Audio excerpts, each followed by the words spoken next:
2 minutes. Just let them know when it's 30 seconds. Okay.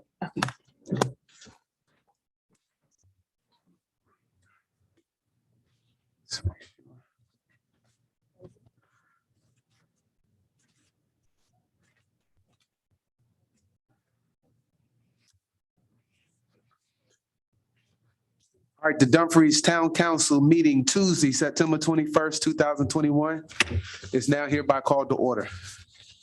Roll call, please. Councilman Brown, Present. Councilman Fields. Here. Councilwoman Miles, Present. Councilwoman Neville, Present. Councilman Pete, Vice Mayor Nickerson. Here. Mayor Wood. Here. Mayor, you have a quorum. Thank you. This time we'll have Pastor Sessions come forward. See, give us a moment of prayer, and then that'll be followed by the Pledge of Allegiance. Good evening. Let us pray. Our Father and our God, the God of peace, we invite you to preside over this meeting. Even if we have different opinions, give us a spirit of unity. Help us to each listen politely as others share their points of view. Help us to work as a unified community and combining ideas for a great outcome. Help us to work as a whole rather than as individuals trying to promote their own agendas. May we have a spirit of camaraderie in this room and work together on our shared mission. In your name, amen. Amen. Please rise for the Pledge of Allegiance.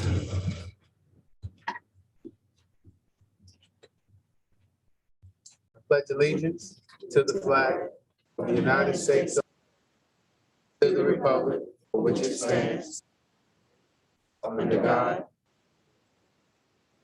justice for all. All right, please be seated. All right, next on our agenda is the adoption of our agenda. Council, is there any amendments to the, second? Motion to adopt the agenda. Okay, Second. it's been motion been made by the Vice Mayor, second by Councilwoman DeVille. Seeing no discussion on the motion, I'll call for a verbal. Councilman Pete? Aye. Councilman Fields? Yes. Councilwoman DeVille? Aye. Councilman Brown? Aye. Councilwoman Miles? Aye. Vice Mayor? Yes. That's a yes for me. The agenda carries. Next on the agenda is the approval of the September 7th, 2021 minutes.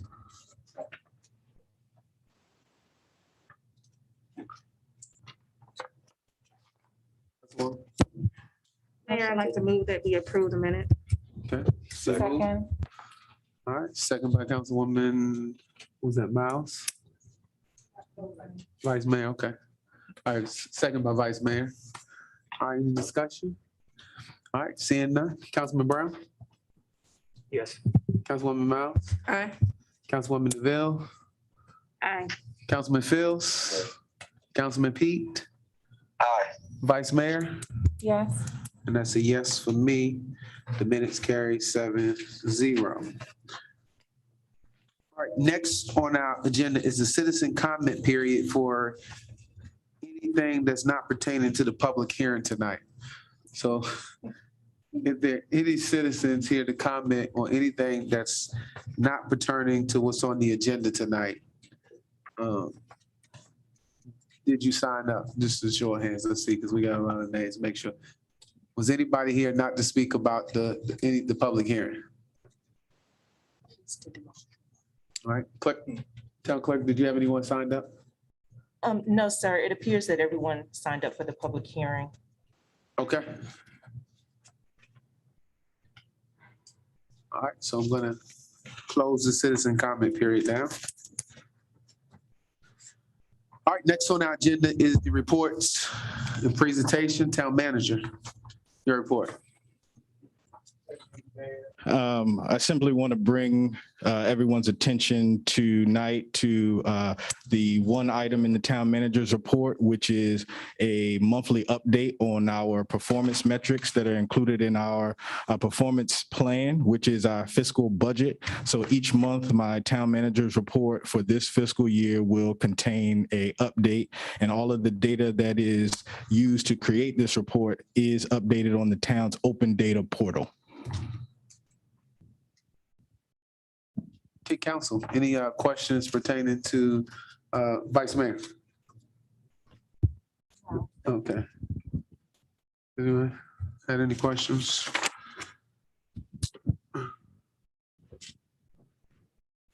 Just two for me on the financial. If we could just get possibly town manager data or details from both historic Dumfries and the Boys and Girls Club, if you could just bring them in for us.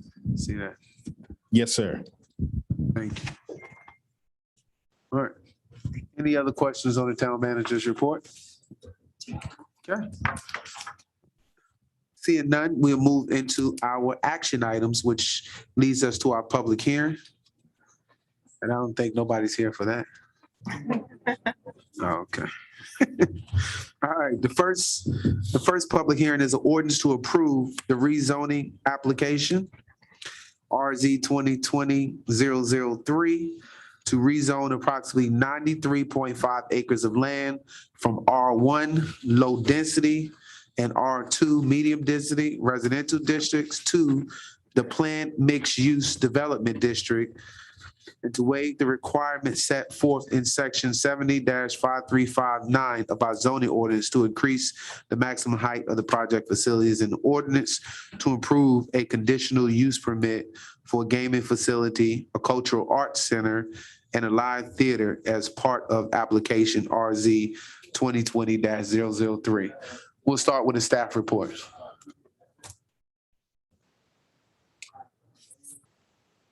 You have to hit your mic right there. Thank you. Let's see you talk again. Is that better? Yes. There you go. Good evening.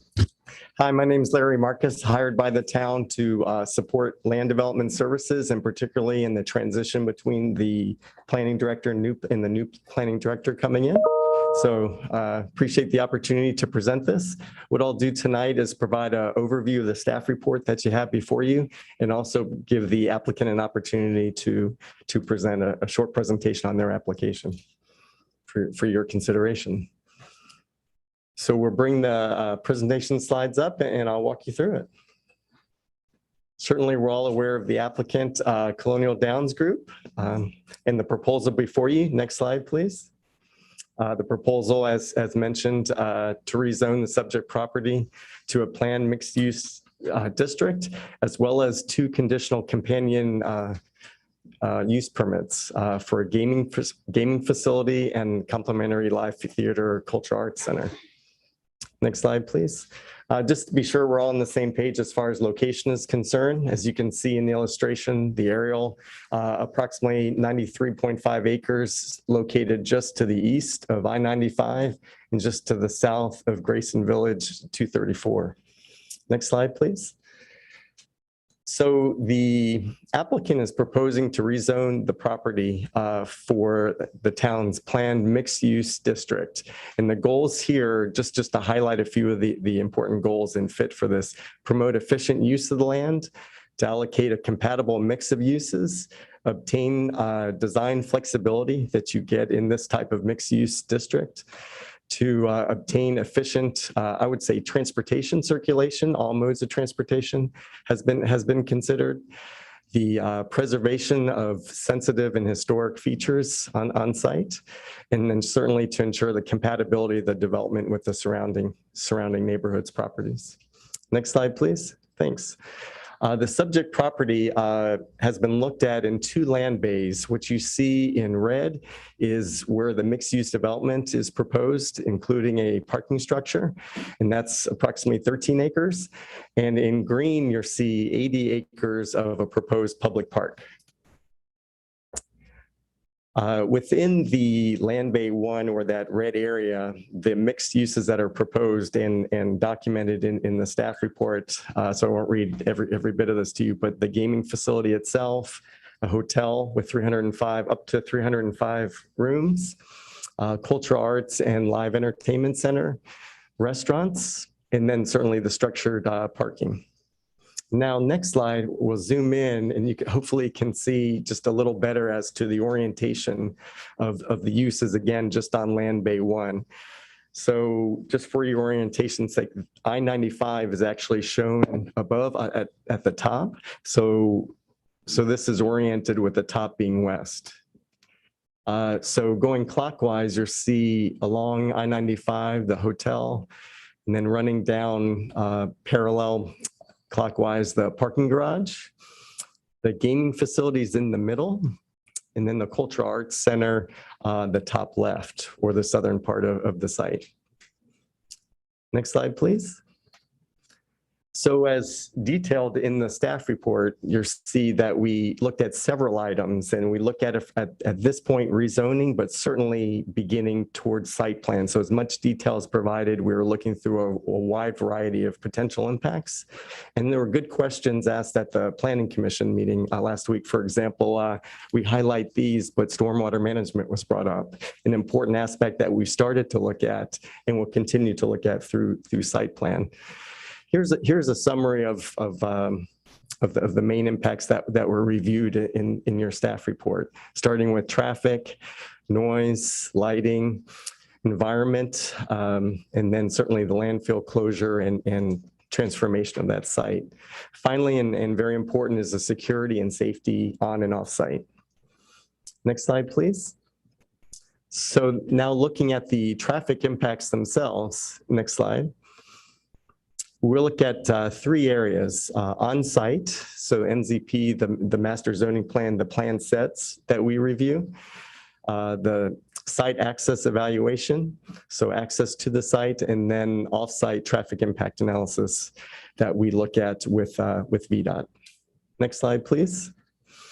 So quick notes on each of those. First, on-site. So we look through the master zoning plan, the details of the site circulation, of the parking location, and then certainly the loading docks and loading on the site.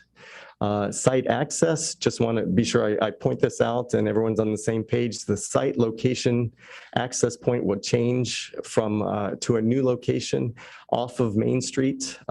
Colonial Street will be enhanced as actually shown on the right side and in the plan sets that were provided to you.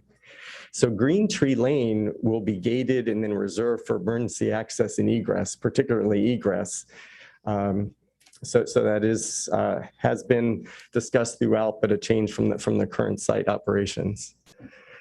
Finally is the offsite mitigation, which is the bulk of your staff report, right?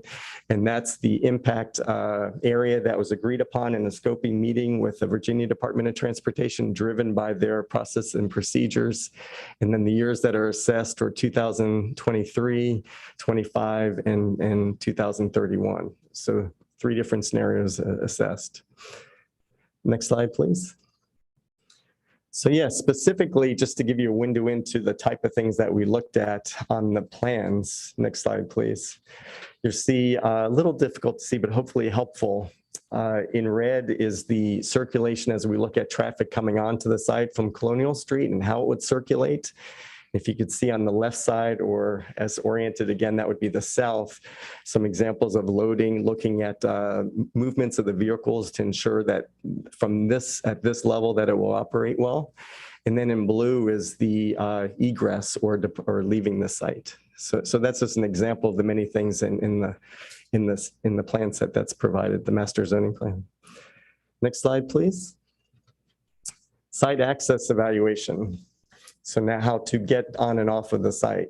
So next slide, please. So again, this is pulled from the master zoning plan and work that we have done, certainly with VDOT and with the applicant, and looking at the new access point not only looking at it in the short term on what we have today and how it will impact things and make sure we mitigate that, but also understanding your vision for the future and how Main Street will change. And so we were in agreement with VDOT on how to follow their procedures, but also understand that we're looking at this for all modes of transportation. So we're going to make sure that the traffic works, period, in all scenarios, but also sensitive to the long-term vision in reconstruction of Main Street over time. And that's reflected here. And I want to say that this is still, in VDOT's words, they support this.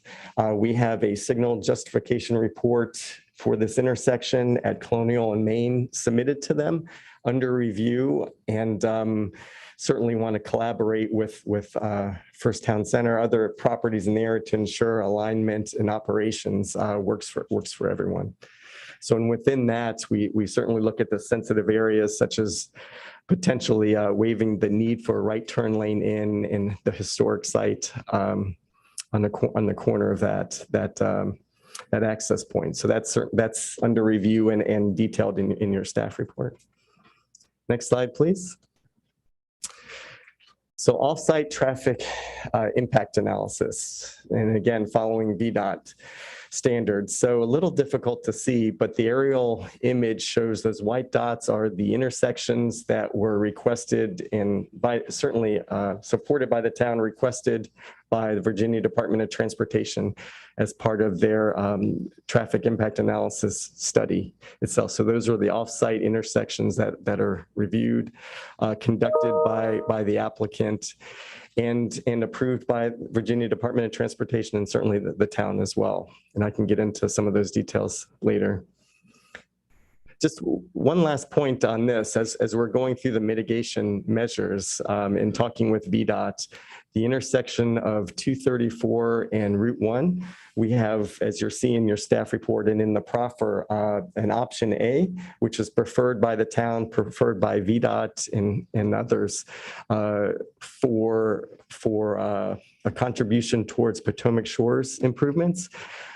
But also because that is tying to another commitment, we gave the applicant a plan B to ensure that it mitigates the traffic at that intersection, but that there's another option. So that's what's detailed in your staff report and agreed upon with the Virginia Department of Transportation.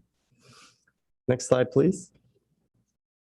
Yeah, and then as mentioned, the impacts that we look at as we review the plan sets themselves, the master zoning plan. And in this case, just two examples to show you the type of work that your team goes through, looking at noise impacts, for example. So the orientation of the buildings and certainly the community around, and ensuring that there's language in place that at the site plan review, and that's where you have to make sure it works, that there is mitigation measures in place to mitigate the noise. And then also lighting could be a potential impact. So the language that we have in your packet describes what's called dark sky friendly. So just shedding the light down in a very safe manner, but important to just minimize the impacts to the community and maximize safety on site. Next slide, please. Environment and landfill closure is the next important area that we looked at. And as you know, kind of a first things first, the applicant is offering to develop of the 93 acres, 80 of it as public park from the environment standpoint.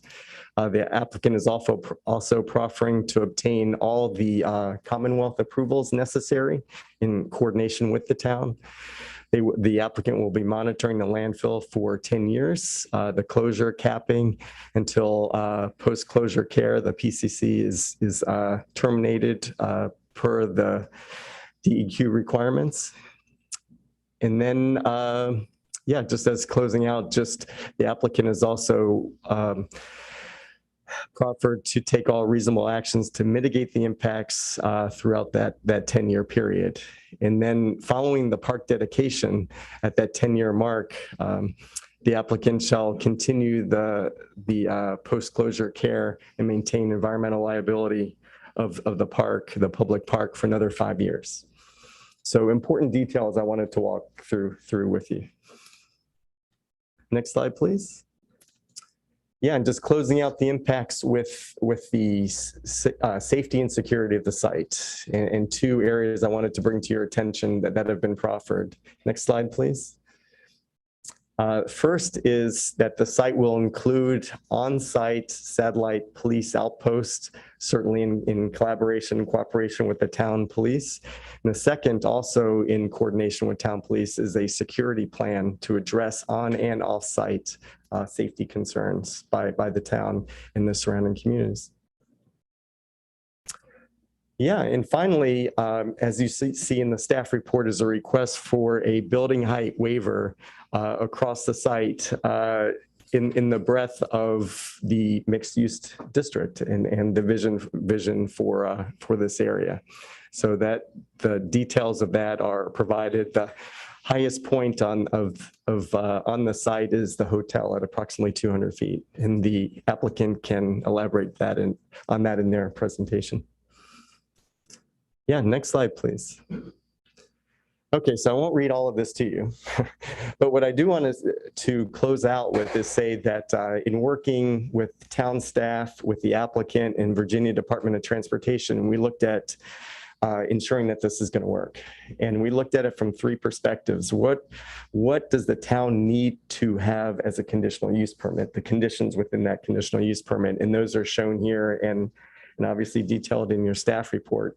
Second is in response to the findings of, for example, the findings of the Virginia Department of Transportation traffic impact study, what mitigation measures need to take place, and other mitigation measures and others that I've offered. There are the list of proffers that the applicant will go into detail on.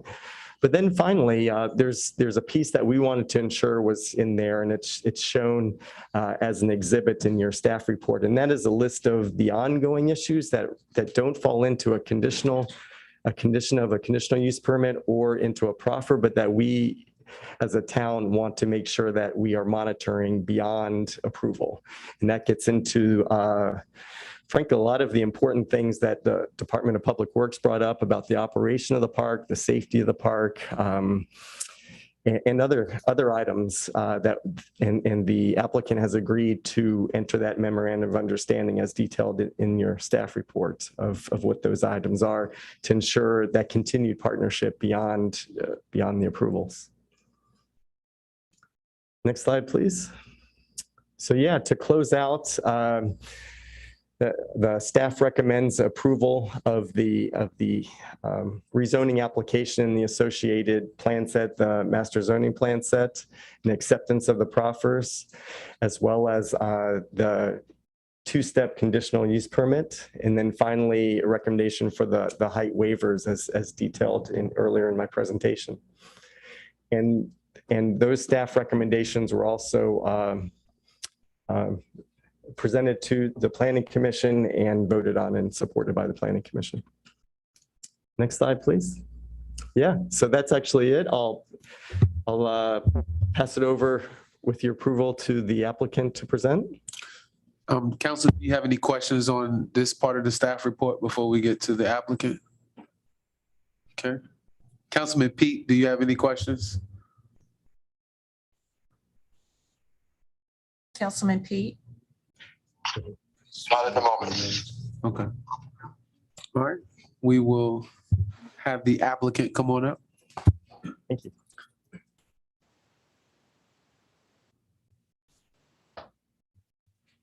Is it okay for me? Yes. Hi, Mr. Mayor, council members. I'm Jill Parks. I'm with Cooley. I represent the applicant Colonial Downs Group. I'm here with my colleague Molly Novotny and the rest of our project team. I just want to take a second to introduce you to our clients. I've got our company COO here, Aaron Gomes. Aaron.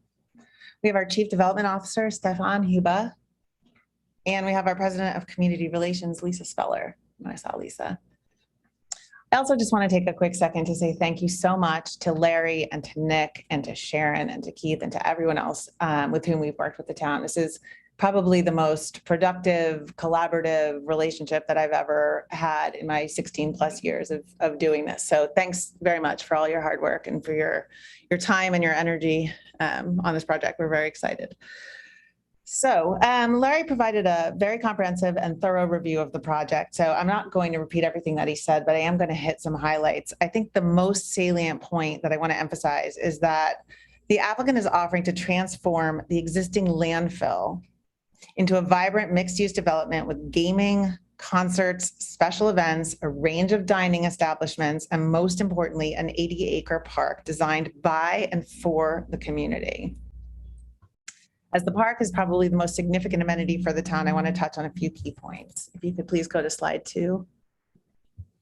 So as Larry mentioned, this project is going to be developed in 2 land bays. Slide 3, please.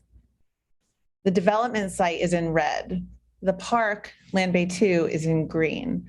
The development site is only 13 acres. The entire rest of the application property, 80.5 acres, are the park. And that's consistent with your comprehensive plan recommendations for this area. Slide 4, please. So the design of the park. The park was intended to be designed in partnership with you, the community. And to that end, we will initiate a series of design charrettes in the town immediately following the town council's approval of the rezoning and the issuance of the CUP. Next plan, please.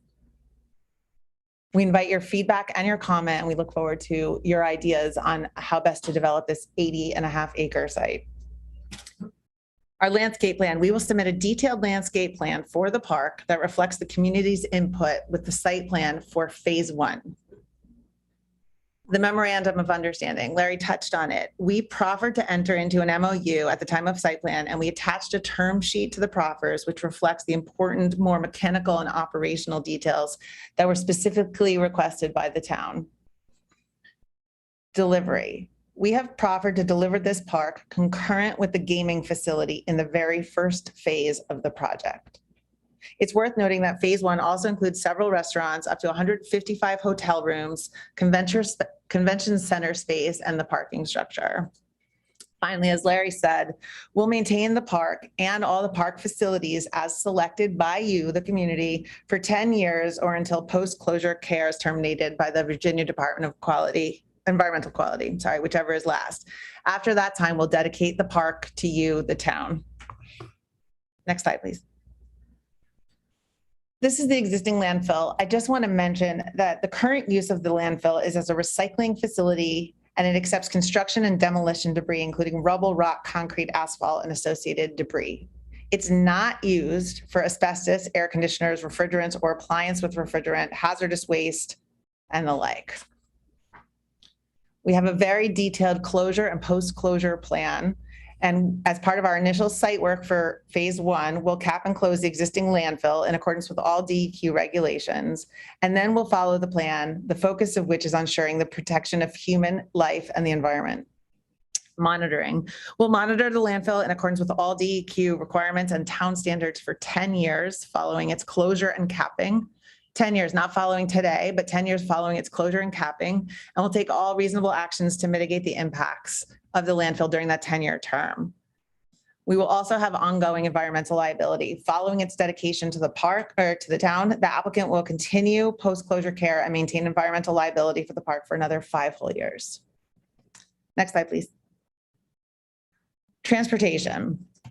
First, please note the applicant retained 2 of the region's most esteemed transportation experts to complete a comprehensive traffic impact analysis, or TIA, that ultimately, after a number of discussions and concessions, resulted in a package of on and off-site transportation improvements that will fully mitigate the impacts of our development to the town and state satisfaction, as demonstrated by the recommendation of approval from town staff, the unanimous recommendation of approval from the Planning Commission, and the approval of the TIA by the state.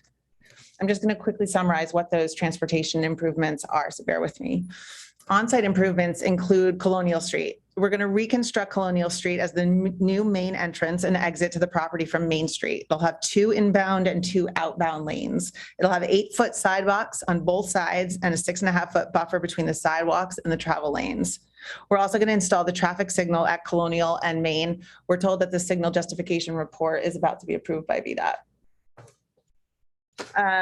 We will install a right turn lane at Colonial Street and Main Street, only if needed.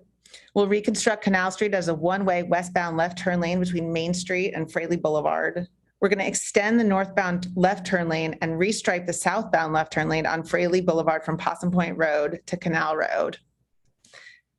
And now offsite, we're going to construct intersection improvements at Route 1 and Route 234, either in the northeast or the southeast quadrant.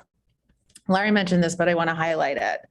All stakeholders, all of us, including the applicant, the town, Prince William County, and VDOT, have a shared preference for the improvements in the northeast quadrant. We even call it the preferred alternative in the proffers to make it clear to anyone and everyone reading it that that is in fact our shared intention. That's what we want to pursue.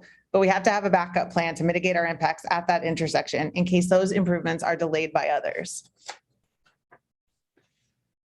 Okay. As you know, the Town of Dumfries Planning Commission unanimously recommended approval of this project to you. However, they advised us to pay attention to citizen feedback, and we did.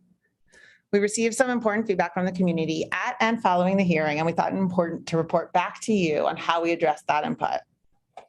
On communication and transparency, as noted, members of our executive team were in attendance last week, as they are tonight. And after the hearing, they spoke directly to some of the folks who had expressed concerns. Our Chief Development Officer gave his contact information and offered constant communications and updates to anybody who's interested. Construction impacts. There was a question from an adjacent resident about construction impacts, to which I responded at the hearing that we would add a construction management plan to our site plan. We did that to follow up with you. We added a new proffer that specifically obligates us to include that. Light, noise, buffers, and security. Larry touched on all of them. I'll go through them very, very quickly. We'll respect all light ordinances and dark sky policies. Regarding noise mitigation, we proffered to provide a preliminary noise analysis at the time of site plan and a full acoustical study at the time of building permit. We investigated a citizen's question about the buffer to the adjacent communities and confirmed that in the PMUD district, the requirement is 15 feet, and that's when we were meeting it.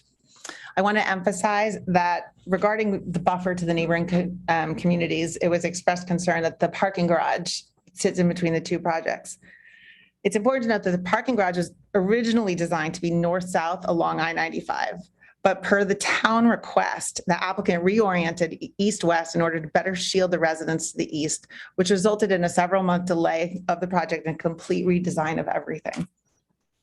We'll be implementing a security plan prior to opening of the gaming facility, and we proffered to provide a satellite police outpost on the site. Above all else, we are eliminating a nuisance, odors, rats, crime, etc., by transforming the existing landfill into a significant town amenity. There were a number of folks who testified also in support of our project, and I think they'll speak again tonight, but just some of the things that they said really sat well with me. It's important to know that more than 50% of the employees at the Triangle Plaza Rosie's, both frontline and in leadership positions, are minorities. Also note that 25% of the employees at the Triangle Rosie's are Dumfries residents, and 62% of its employees are PwC residents. We also noted that my client gave $50,000 to the Boys and Girls Club, and they have a Rosie's Give Back program in which in each community in which CDG operates, the company assesses a charitable need and donates a minimum of $100,000, which they're doing here as well. It was reaffirmed that my client has made a commitment to the town, and its commitment to the community has been well documented. It was said that they kept their promises and delivered the quality project at Triangle Plaza, and they'll do the same here. Also from the commissioners themselves, someone mentioned that there's not just gaming here, there's also entertainment and restaurant. And as of right now, there's no fine dining options in Dumfries. And with the park, the town can host tournaments, games, and meets. Not only will this project result in the direct and indirect creation of 1,500 jobs and generate annually almost $11 million of tax revenue for the town and $7 million for the county, but I think Commissioner Nickerson said it beautifully. The applicant is trying to start something that will create real economic growth here. In addition to the infrastructure we're building and the development we're offering, this project will also bring other new businesses to the area. Thank you. All right, Councilman Brown, any questions, comments for the applicant before we go any further? Okay. Councilman. Questions? I do have a question. Thank you, Mayor. During the Planning Commission meeting, there was mention of a gate at Green Tree Lane. I don't know if that's changed or anything. Can you elaborate and share what that gate would be? Where exactly would it be on Green Tree? I think it's going to be sort of adjacent to I-95, and the idea is that it will be Green Tree will only be used for emergency access once the project is open, and that the main entrance and exit to the project will be on Colonial Street. So I was trying to visualize how that would impact citizens in Grayson Village. So if they can't get on Green Tree, are you proposing they come around to Main Street and turn into the main entrance? Can you share about that gate? I'm going to bring Molly to answer the question. Difference. Hi, Molly Novotny, a planner with Cooley. The gate would be at our property line, so it wouldn't affect where those residents are accessing Green Tree Lane. Okay, thank you. Yep. Councilman Fields, any questions? Okay, Councilman Pete, do you have any questions? Not at all. All right, I have a couple questions about the applicants. Oh, Vice Mayor, do you have any questions? Skip. All right, I knew you had the questions. All right, just on a couple questions on the some of the questions I've gotten from the community since the last public hearing is on the contractors, the level of contractors, both local and minority. What is the applicant's commitment with the contractors, the people who's going to participate in this project? I'd like to call up a member of my client's legal team. Hello, my name is Karanja Augustine. I'm general counsel for P2E, which is the owner and operator Colonial Downs. Anticipation of this question, I just want to talk a little bit about our background in this area. So in a former career, I wrote the law in New York State, which is the strongest MWB law in the country, and implemented the program statewide in all of the 96 agencies and authorities that include enforcement, construction, professional services. And to that, and that experience also, and also my time in doing this in casinos has informed what we're doing here. We're going to do a 40% diversity goal, to answer your question. In terms of local, we have to, in terms of, we don't have a local goal yet, but in terms, we're willing to work with the council on that, but we do have a 40% diversity goal. Okay. Second, outside of contractors, and Jill did a great job of really highlighting the mix of people who work for the town now, the mix of people. What is your commitment as far as that and keeping that percentage going as we move into the new facility? Are you looking to keep the same type of mix? We are, yeah. So if you look at our properties, we often will try to mirror the population in where we operate. And here, our goal is a 50% goal, which is roughly what we have now at the current Dumfries facility. All right. And in building this hotel, another concern was the quality of the rooms in the hotels and the style. We bringing a fine dining facility in there. Most people didn't want to see another Super 8 or Motel 8 in Dumfries. I think we got enough of that in Holiday Inn. So what is your commitment to the quality and the build of this project? Well, we don't have a hotelier yet, but it will be a first class hotel concept for sure. It's not going to be a Super 8. Stefan, did you want to add something to that? We're looking for like some stars and some diamonds, stuff Many like stars. that. Mr. Mayor, Council, thank you. My name is Stefan Huber. I'm the Chief Development Officer for Peninsula Pacific. So the hotel is going to be a first-class resort. We're going to design to a 4-star quality. We have roughly 12% of the rooms are dedicated as suites. We have king-size rooms and double rooms. We'll have a full source of amenities available to meet those standards. Okay. I think I had maybe one more question, and I think I might have marked it when I was going through your application. Can you define for us accessory convention space and maybe how many seats that have or what that is? Because I've seen different from the theater and the convention. So what is an accessory convention space? And how So in many the seats? first phase of our development, we're going to do approximately 12,000 square feet of convention center space on the main floor of the facility. We're going to build the entire facility with the first phase, but we're not going to build all the gaming positions right away. So we're going to put 12,000 square feet of convention center space there in the initial phase. When we go to build our second phase and we're adding a hotel tower, we're going to build more gaming positions where the convention space was, and we're going to move it. And we're going to enlarge it and make it 40,000 square feet. And that's going to be space that can be used for a variety of different purposes, either the Cultural Arts Center or the live theater or convention space, something along those lines. Okay. Lastly, can the first concert be Frankie Beverly? No, I'm just joking. All right. Council, I'm just gonna, any follow-up questions based on stuff before I open up? Vice Mayor.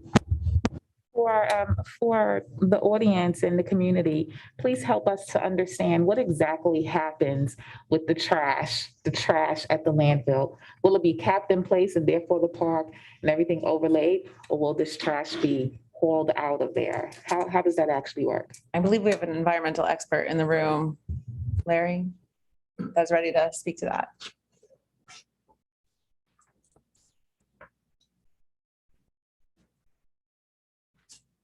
My name's Larry Bertolette with LaBelle Associates. Regarding the closure of the landfill, the waste will remain in place and it'll be a impermeable cover will be placed over top of it.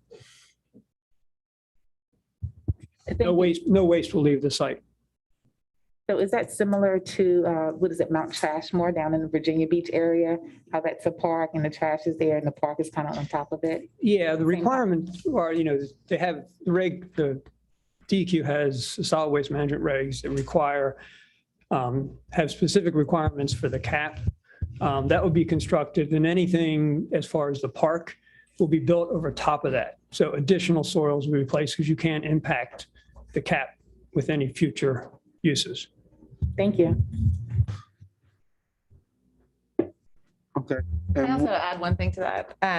Your Department of Public Works was also concerned about sort of the penetration of the cover. And so attached to the proffers, we have our MOU term sheet.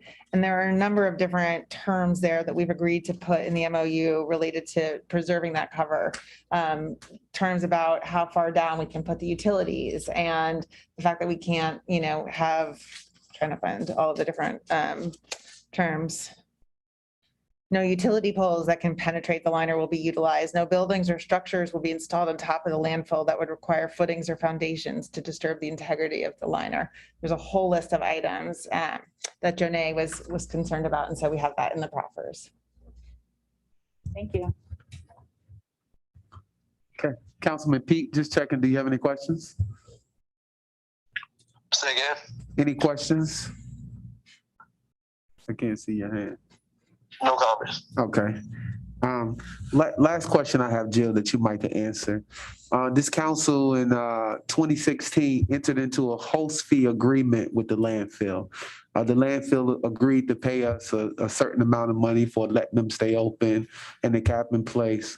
What's going to happen with the host fee that's owed to the town of Dumfries? With the fee itself or with the agreement? With the host fee agreement. Well, once my clients purchase the property, then they're going to have to follow the terms of that agreement as well. I think it's a little deeper than that. I'll let the town manager open it. The town will be paid the full amount due from the host fee regardless of the changing of hands of the property. Thank you, town manager. And that's also in the report. So I just wanted to highlight that for everybody, that we're going to get paid the host fee in full on transfer. So that money will come to the town of Dumfries before you guys take it over. Thank you.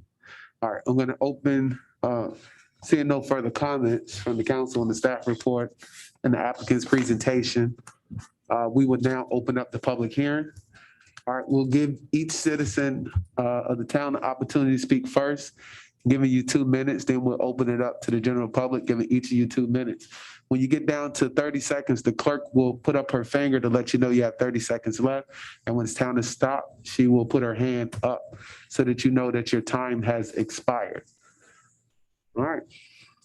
So who do you have first as we open up this public hearing? Yes, sir. Okay, the first person to speak is Jan Dix. Jan Dix. We can just get a microphone to you. Oh, but that's okay. Okay. Thank you. Thank you, everyone. Thank you, board. And thank you, Chairman, for allowing me to speak. The buffer requirements. Could someone please tell me from the zoning office what the buffer requirements are between the properties of proposed and the Grayson Village? So right now, we're just in public comment period. So we'll take all the comments and council will get a chance to respond at the end and we'll take off. So right now, we're just in public comment period. Okay. I am interested in that information because a buffer is required because of the incoming and outgoing traffic onto Main Street and Route 1. And also to provide safety for our children at Grayson Village. I propose that you allow a better place for them to play, the children at Grayson Village, as there's very little to have it. Now, formerly, some means to be prepared for the noise reduction under construction because it's going to be very loud. There's a parking lot proposed that adjoins Grayson Village. The height of that was not given, and I want to know what the excess height is, and it looks to be as higher than it provided. And I am a retired planner for Prince William County government. So these things are very important to me as I live there. Thank you. Okay, thank you. Okay, Ms. Hill. Yes, sir. Next to speak is Roderick French. Okay, and you already have these addresses on file? Yes, sir. Okay.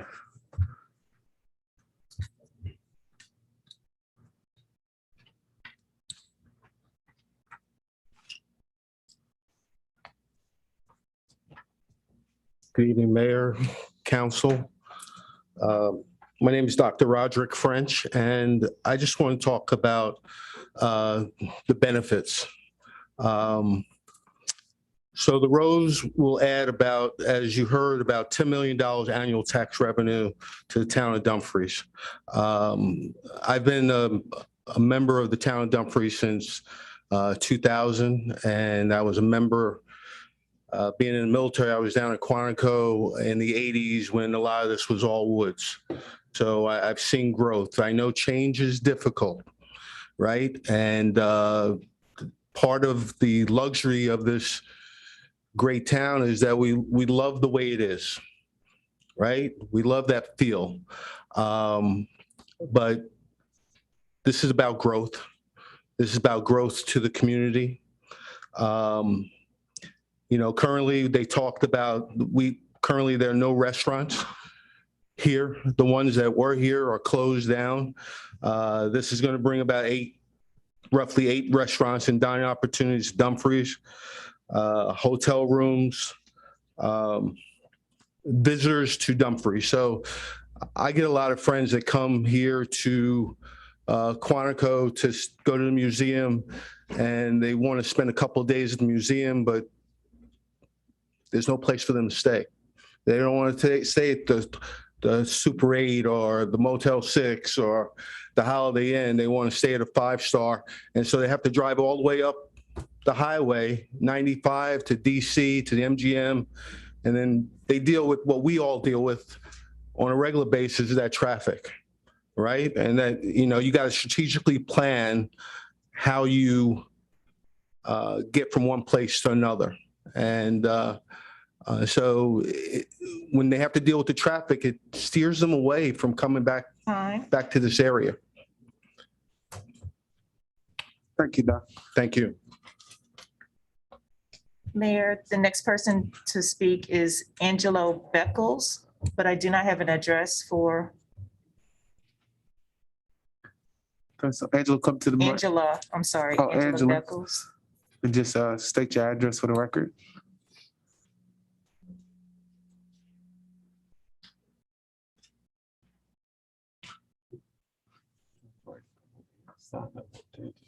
Hello, Mayor and Council. My name is Angela Beckles. I'm at 15611 Northgate Drive. And I live in the city of Dumfries, so that doesn't count as a town, so I didn't understand that. And I just want to say that everything sounds so lovely and so pretty. But I want to tell you that I come here in the name of the Father, Son, and the Holy Spirit. You all continue down this road of wickedness to build a gaming facility. You're going to bring untold sorrow to not only the people of the town of Dumfries, but to Prince William County and surrounding areas. I come to tell you this today. This is wickedness. And I think a lot of you up here know this. This would not be a good thing in the long run, and you all know it. History proves it. I just come to share this with you today. I come in the name of the Father. Amen. I do apologize. It was indicated that she did live in. Next to speak is Constance Swain.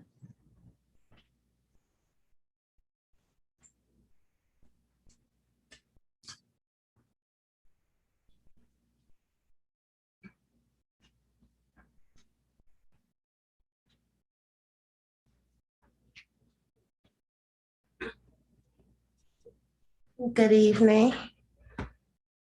Good evening to everybody. Thank you for your time. Dear Town Council, I've had the great fortune to live here in the Dumfries area for the last 5 years. I'm coming from Woodbridge to here. I've also had additional great fortune to work here for the Rosie's Gaming Emporium, excuse me, here in Dumfries. Meaning I get to live and work here. How awesome and tremendous is that? I came up here today, I wanted to speak a little bit about making Dumfries a better place for us all. Everybody's saying, how do you make it a better place? Well, by doing that, if you approve the Rose project, without a doubt, this is a once in a lifetime opportunity for us all in this town. It also puts Dumfries on the map. Most people don't know too much about Dumfries, don't really know too much about us. It can also be a place people get to know, one they enjoy visiting and staying in, not just driving through. Obviously, by me working at Rosie's, I know the team behind this project. They are good people seeking to invest in our town. The revenue it would bring in to transform our town with better roads, infrastructure, and community programs. And they're going to make an 80-acre park part of the project. And it can be open to everyone. I hope you'll vote for the roads.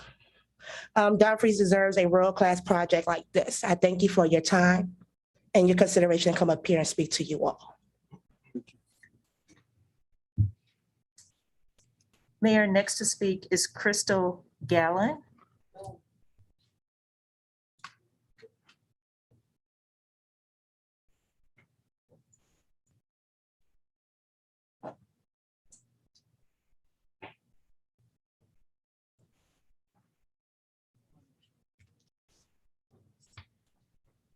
Hello, I'm Crystal Gallan.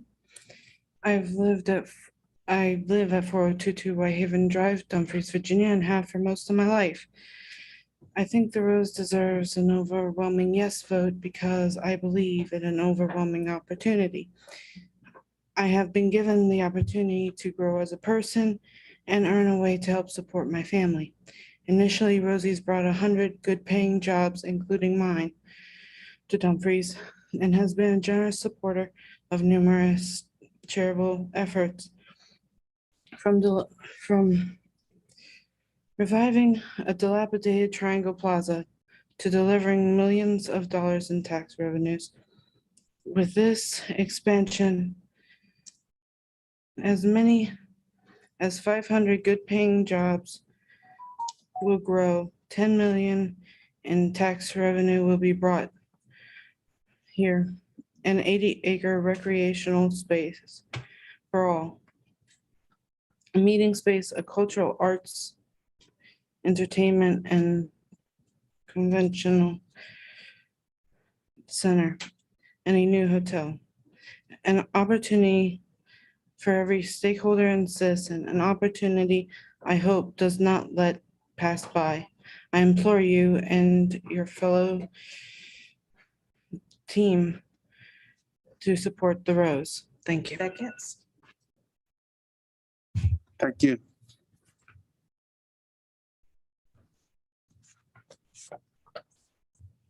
Mayor, next we have C. Cornell. Can you call out like the next 4 or 5 so they can just line up over there? Yes, sir. Robin Jameson. Helen Ellis Brooke, I believe that is. Brown, thank you. Cliff Brewer.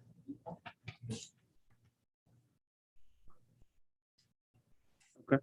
The floor is yours, ma'am. Thank you. Good evening. Good evening.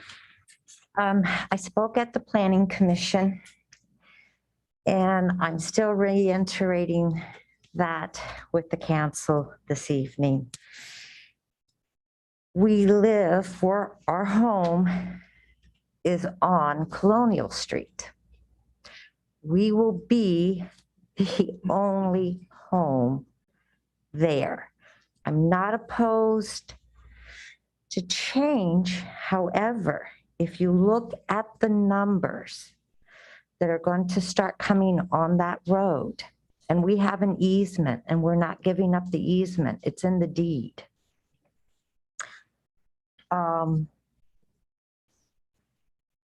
One of the questions was answered. It's now going to be 2 lanes in. So that's something.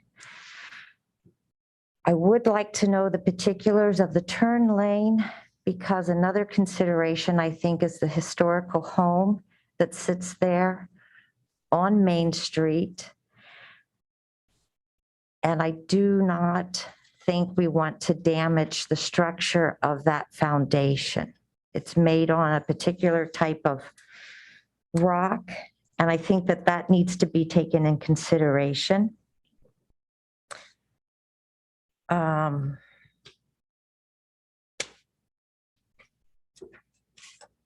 30 seconds. I just don't think that doing any type of this construction, that the home that we have would be fit to live in at that time. One is talking about an increase in the number of cars that will then be on that road. To quote from the previous time, Mayor. Thank you. All right, next, come on up. Hello, my name is Robin. I live in Dumfries. Honorable Mayor Wood, Vice Mayor Nickerson, and Town Council, I really appreciate the opportunity to speak before you regarding the Rose Plan for Dumfries. I am in support of the project here in the town of Dumfries, and here are some brief reasons why I support this project. First of all, it's a once-in-a-lifetime opportunity. Second of all, Rosie's has proven to be a true community member and partner here in Dumfries. They've donated money to the Boys and Girls Club. The We Win Together, they give back, which is very, very important because we need to support the children and various charitable organizations. The next one is because with the expansion, it'll bring in sought after entertainment and tourism for this town, lifting up all businesses, which is very important.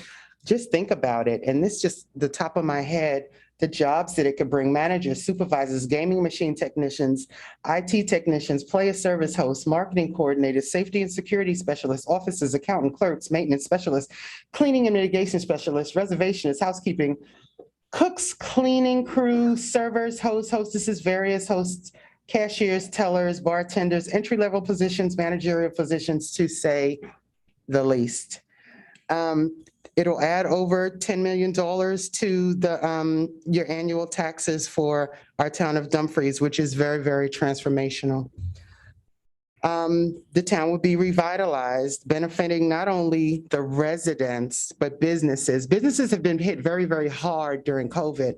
So we'll definitely help those businesses out. Entertainment. The mayor spoke about looking for Frankie Beverly. Well, he might come. Time. You know, singing groups, comedians, various shows, Time. entertainment. We've been Thank you. locked up for, not locked up, oh boy, locked in for so long that any entertainment, you know. That's your time. That was my time? Yes. Oh, wow, okay. Thank you.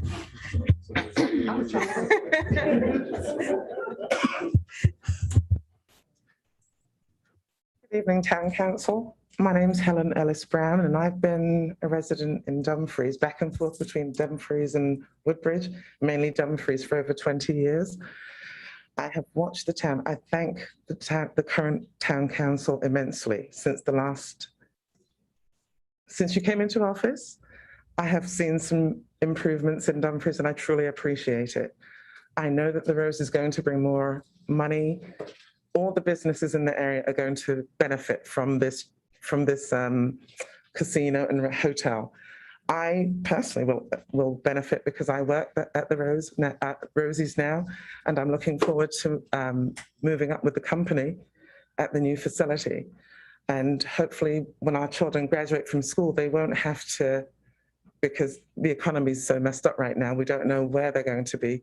So at least they'll have the opportunity to get a job close to home, and it will be a good paying job at that. And once again, thank you. That's about what I have to say tonight. Thank you. Thank you. Hi, I'm Kim Taylor. I have a relative that lives in. Who's next? It should be Cliff Brewer. Yeah, Cliff Brewer. I'm sorry? Cliff Brewer is next in there. Oh, sorry. What are your 5 names after that? Chris Brown, Chris Barnes, Donna Mears, and Willie Tomei. I'm sorry, Morgan Coleman before Willie Tomei. Okay. I've listened to everyone talk, and there's a couple of misstatements, because we went through this 15 years ago with the landfill. Phil Pete and I got into it because I was concerned about asbestos being buried in that landfill.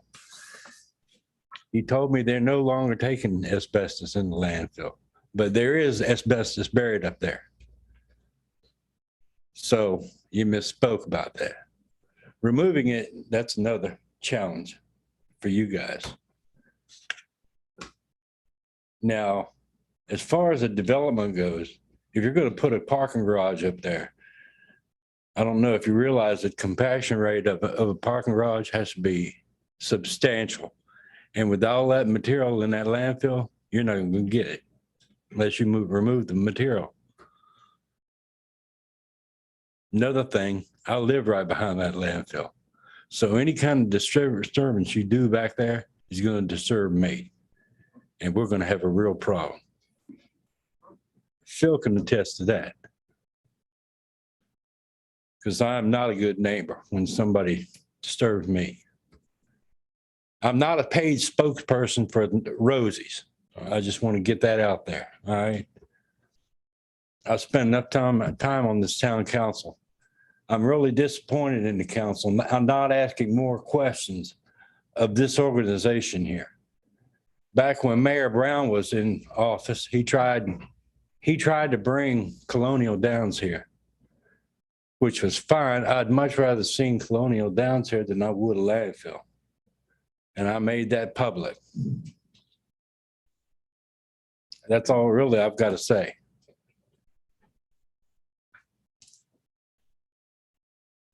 Good evening. I'm Christopher Brown. I'm a lifelong resident of Dumfries, Virginia. 1957, I landed here. For the record, I want to applaud each and every one of you on council. It's apparent to me that we have elected very strong, wise people who are capable of making a decision and weighing facts and circumstances that are relevant. We have a top-notch application from a top-notch group of experts here. So let's do some simple Dumfries Elementary School math if we can, okay? So we have a landfill who pays us this. We have a potential investment in our community that will bring this. So it's not going to be difficult to see that an investment of this nature can positively change the lives of the people that live here. That being said, I thank Cliff for remembering me, but I certainly don't want Cliff to ever put words in my mouth. Colonial Downs came here because they were an applicant interested in coming to a community. I did not bring them here. I did my level best for them to have a fair and open opportunity to present their idea to our community. Quite frankly, it was a good idea then. It's a better idea now. If there's any excess time that I have, I'd like to yield it to the lady who has a concern about how this might affect where she lives. Is that okay? Good evening. Congratulations. There's 40 seconds left. I'm sorry? I don't know which lady.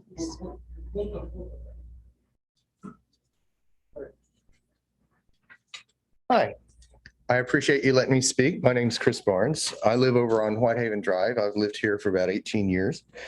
I don't have a problem with your casino, but what I'm concerned about is the traffic problems, okay? And I read the article in Inside Nova, and apparently you don't have all the easements you need for the traffic lights and all that stuff. And the article also said there was no provision for eminent domain to force someone to do that. So that's really my main concern is traffic on 1 and on 95, because both of them are a parking lot most of the time. And I can't even get across 1 half the time to go over to the post office. And that's now. So I'm really concerned about your traffic planning. And I think you might want to go back to the drawing board a little bit and, you know, make sure that we're not all just trapped in our houses worse than we are now. So that's all I have to say. Thanks a lot, guys. It should be Donna Mears next, and then Morgan Coleman, and then Willie Tony. Tony, thank you. Dear members of the council, my name is Donna Mears. I'm a longtime resident of Dumfries. I lived here years ago when my children were little, and I moved out of the area because of the crime. I lived in Williamstown at the time, and we would have people shooting literally on the streets when the kids were getting off the school bus. I moved back to Dumfries because it's a much safer place now. I got a job part-time at Rosie's, and I feel that it's a great fit for Dumfries. We haven't had no issues for, you know, people say it brings crime, but we haven't had those issues. What I've seen is bringing people together, and I've seen friendships formed and developed, and I see that continuing. As an employee there, we have a thing called Ad Life, where we want to give back and we want to help people achieve and make them smile. And that's our goal. And like I said, I used to live here when it was, you know, a really bad area. And I'm really proud of how far Dumfries has come. And I see how far Dumfries can go. And I think Rosie's will help that. We'll have that field for the kids. When you're looking for a place for your children to go and play, there's going to be that field there where there can be bike trails, there can be football fields, soccer fields. There's going to be enough acreage there that we can take our children and they'll be safe. There's also going to be restaurants and things that we can go to here in Dumfries without having to travel north or south on 95. So I just want to say thank you for the opportunity to speak.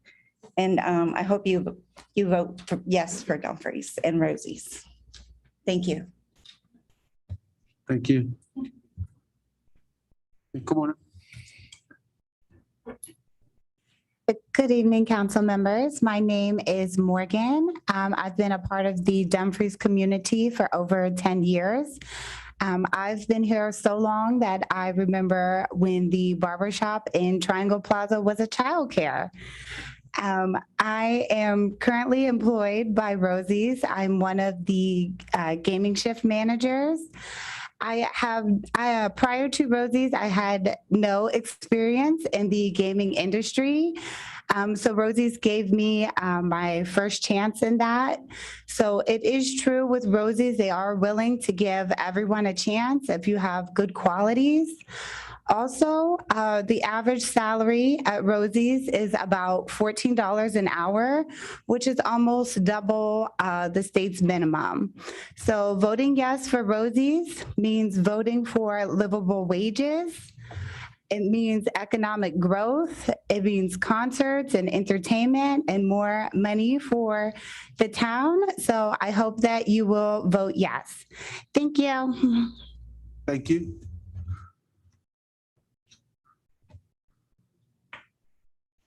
Is it Willie Tony's time? I'm sorry.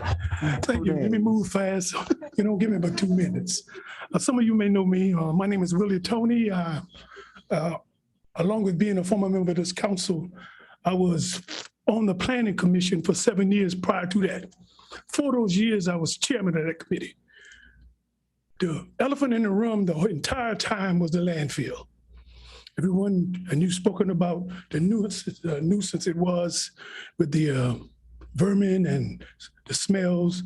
And we entertained several proposals during that time, try to get that landfill closed, but none of them seemed to come to fruition. So I applaud again, as Mr. Brown said, those of you that have came forth with a first-rate proposal, and my council members who were judicious in their deliberation, and those of you that will be supporting that because it will uplift the quality of life of the citizens of this town.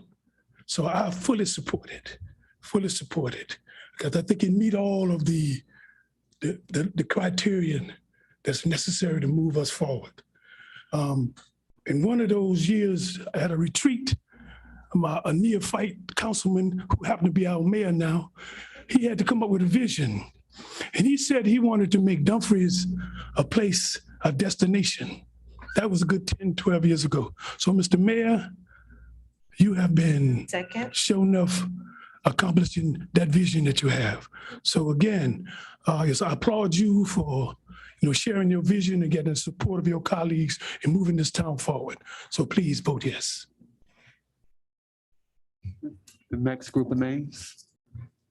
Jesus Gonzalez,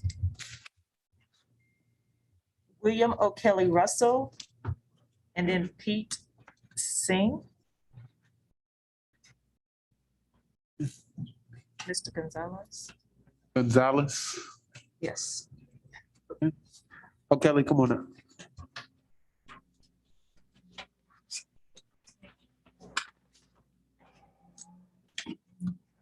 Good evening, Mayor, Town Council, Town staff, town residents.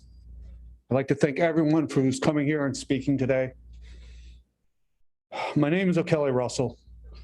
I live on Tripoli Boulevard, and I've lived here since July 4th, 2000. I've been a member of the Planning Commission. I've been a member of the ARB. Some of you were on those boards with me. I'm still concerned about this application. The applicant has done a tremendous amount of work to put this application together. However, I think one thing has been missing.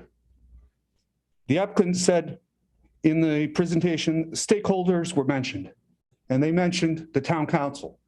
They mentioned staff. They mentioned the developer.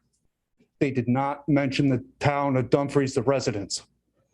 That is my main concern, is that the town has not engaged its residents. There has not been direct contact to the people who live adjacent to this development. Yes, this development will bring many opportunities to this town, but I really don't think that this application is complete, that it's fulfilling its requirements and its due diligence to the town residents. 30 seconds. This development is going to affect this area for decades to come. My question is, after you vote tonight, how long before the finger pointing begins? Thank you.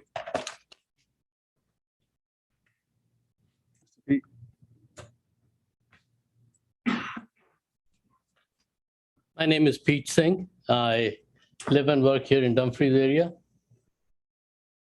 And thank you for allowing me to come to the podium today.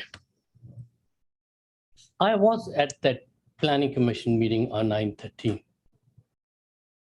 And I spoke in favor of having roses, not because I like roses, because I looked at the benefits to our residents and our people here. I was particularly impressed by the Rosie's project management team and their presentation the other day, and they sounded very professional. I also respect the many individuals who were here the other day of their views, which were contrary to my ideas. First of all, let me take a moment and say why we are here. We are here because Mr. Rogers, a town manager, took the effort to put together a very precise ordinances which are clear and which lead the path, not only for Roses, but for our future developers in town as well. I do want to take this opportunity to say thank you to him, and please convey our respects and thank you to your staff who took all the time to put together the ordinance. Yes, Keith, the website looks nice now. Yeah, it was his initiative to put the website together. You got 30 seconds, Pete. I have also noticed lately that there have been several public works improvements in town, which is appreciated. And Joanne, if you're here, your leadership has worked. I request the town council to continue to provide the guidance which they've done for years to the staff.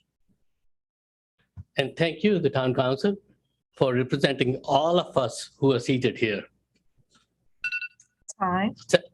That's your time in your introductions. 5 minutes. Second, I do want to recognize the landfill owner because they. Who are your next names? I'm out? Yes, sir, you're out. Oh, no. We'll make sure a copy of your comments Can I gets use the everybody. next time? Trying my luck. Because I do want to take just 5 seconds and say, today you're considering the sir. Roses application. Please take the time. And also, I've noticed that the Roses organization is a very Who's your next well-established names? organization. Okay, she Mayor, said do you no. want to ask if there's The anyone attorney else has said within no the now. town first before we go to non-residents? All right. Was anyone that lived in the town of Dumfries that didn't get the opportunity to speak before we go down the second list? Are you living in the town of Dumfries? Okay, come up to the podium, state your name and address for the record.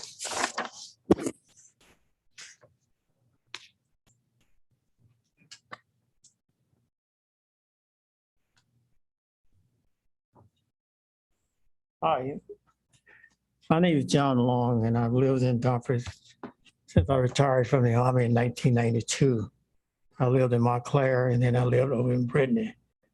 And then after I got rid of the house, I lived with my son over at Sarasota Apartments, or whatever, right now, because I'm retired. But I'm a retired program manager acquisition, a colonel that retired from the Army. I've listened to their plans. I listened to your planning board the other day. And I think you guys are right on course to do what you need to do. I think, as I said the other day, because I know your time is concerned, I think Rosie is a winner.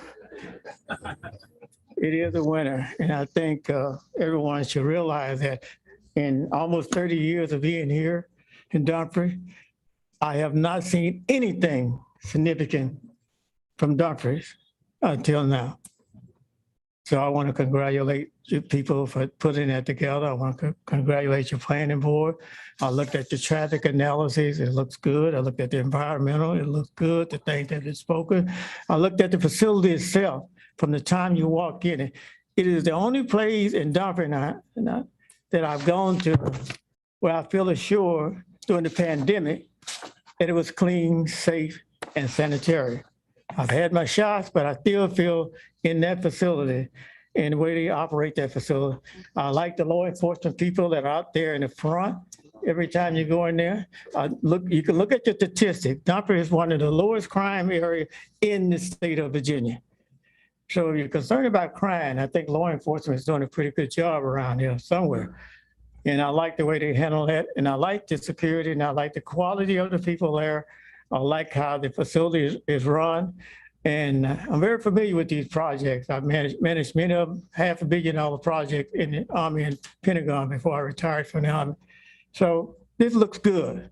It really looks good. Sir, your time is up. Okay. So when you go home, pat yourself on the back. Looks good. Thank you. Okay. Was that it for the town of Dumfries? Oh, Cleveland Anderson. All right, Cleveland. Okay. Then I'm gonna ask our school board representative, Laurie Williams, if you come up and go right behind him.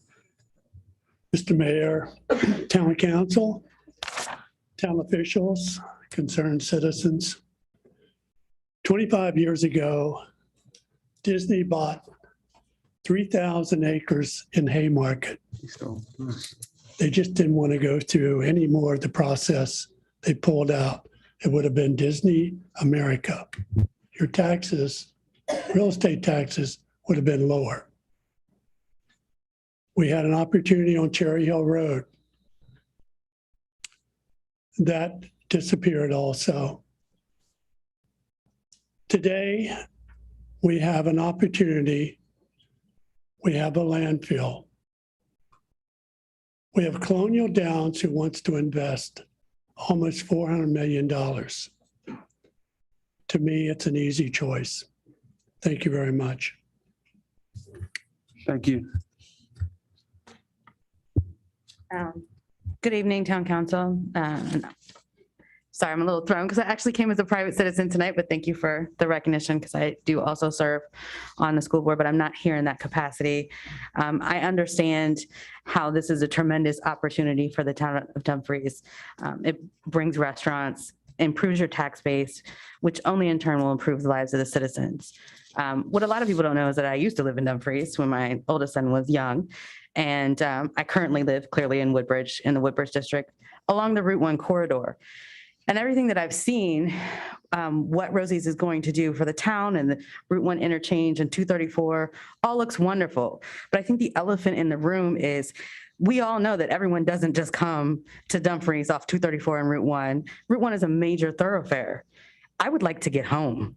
I moved out of Dumfries because I could only leave my house during the week in certain hours, and that was pre-pandemic. I couldn't grocery shop on the weekends unless I left my house at 7 o'clock in the morning because of the traffic. That is a huge concern. So I implore the town council, because it seems pretty obvious you're going to vote in favor, that you work with the surrounding communities. Dumfries is not in a vacuum. When you approve this, you have not done any work collaboratively with the surrounding counties that this will absolutely impact. I want to make sure that I can get home. I want to make sure that when I go to school board meetings, I can get there. It would also be very wise if you could ensure that when you have people who come, who work at this place at Rosie's, who want to go to the park, who want to go to a concert, they can also get there. Because right now, Route 1 can't handle any more traffic. 234 cannot handle any more traffic. And God forbid there's an accident. No one will get there. which mitigates all of the work that's being done here. I think the applicant put together a very wonderful project. I think the town did its homework and it's doing a great job. And I can clearly see this is the desire is to improve the town, and I applaud you for that. And you should be applauded for that because there hasn't been much done here in years, which is why I left. But I just want to make sure that you please, I'm asking desperately that you work collaboratively with not only the state who maintains Route 1, but also the surrounding Prince William County. Thank you. Okay, who are your next names on the list? Mr., and please forgive me if I'm pronouncing this, I'm trying to read, Brett Colson. Who you have after him? I'm sorry, Kim Taylor, And one more. Amelia. I'm sorry, Amelia, I cannot read your last name, but I hope you know who you are. I'm Brett Colson. I lived just outside of the town for 20 years, Cherry Hill. I've been associated with the town with historic Dumfries, Virginia. Why I'm here is to talk about the Civil War fortifications that are in Grayson's Hill. And of the fortifications that were there during the Civil War, there's only 2 left. There's an artillery emplacement, which is on the property, which the developers have decided to protect. And there's also the Service Authority property, which is a Civil War redoubt. It is actually the most significant U.S. Army fortification from the Civil War between DC and Richmond. The Service Authority, if this goes forward, has committed to working with the developers to preserve that and make it a centerpiece of the park. And that would be a tremendous, tourist attraction for this area. So that, I've already arranged for Calvin Farr and Don Pinnell. I've done the introductions with the team here so that they can begin working together to preserve that fortification as soon as this gets moved forward. So that's it.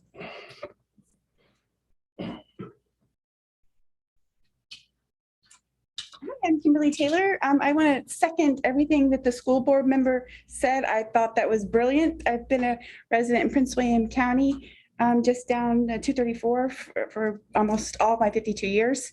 And what she said was very understated. The impact on traffic is going to be huge. And so if we actually live and work in this area, we prefer it not to be so clogged up. So I agree with the other gentleman that I believe this is going to be passed. I prefer it to be a big park, but that's not going to happen.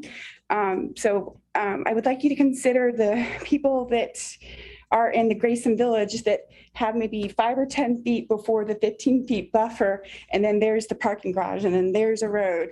And if you've ever lived, as I have in Lake Terrapin, at the mouth of construction where the trucks are coming in, the laws may say you can start construction at 8 a.m., but they start pulling in at 5 and you just hear their engines rumble. And sometimes they get a jump on it and start earlier. But the noise for the entire time of construction is just going to make these people's lives hell. It's, it takes me, a few seconds to tell you, but to live it and, every day until it's done is not going to be a very good quality of life. So I wish you could please consider those people of Grayson Village and do something for them. Thank you. Thank you. Who was that last name? Amelia. Is that Amelia? No, she's just a child. Oh, okay. Okay. Thank you. Thank you. Rod Hall. Paul Creechley, Martin Noe, Kristen Noe, and Cleveland. Cleveland talk. Cleveland.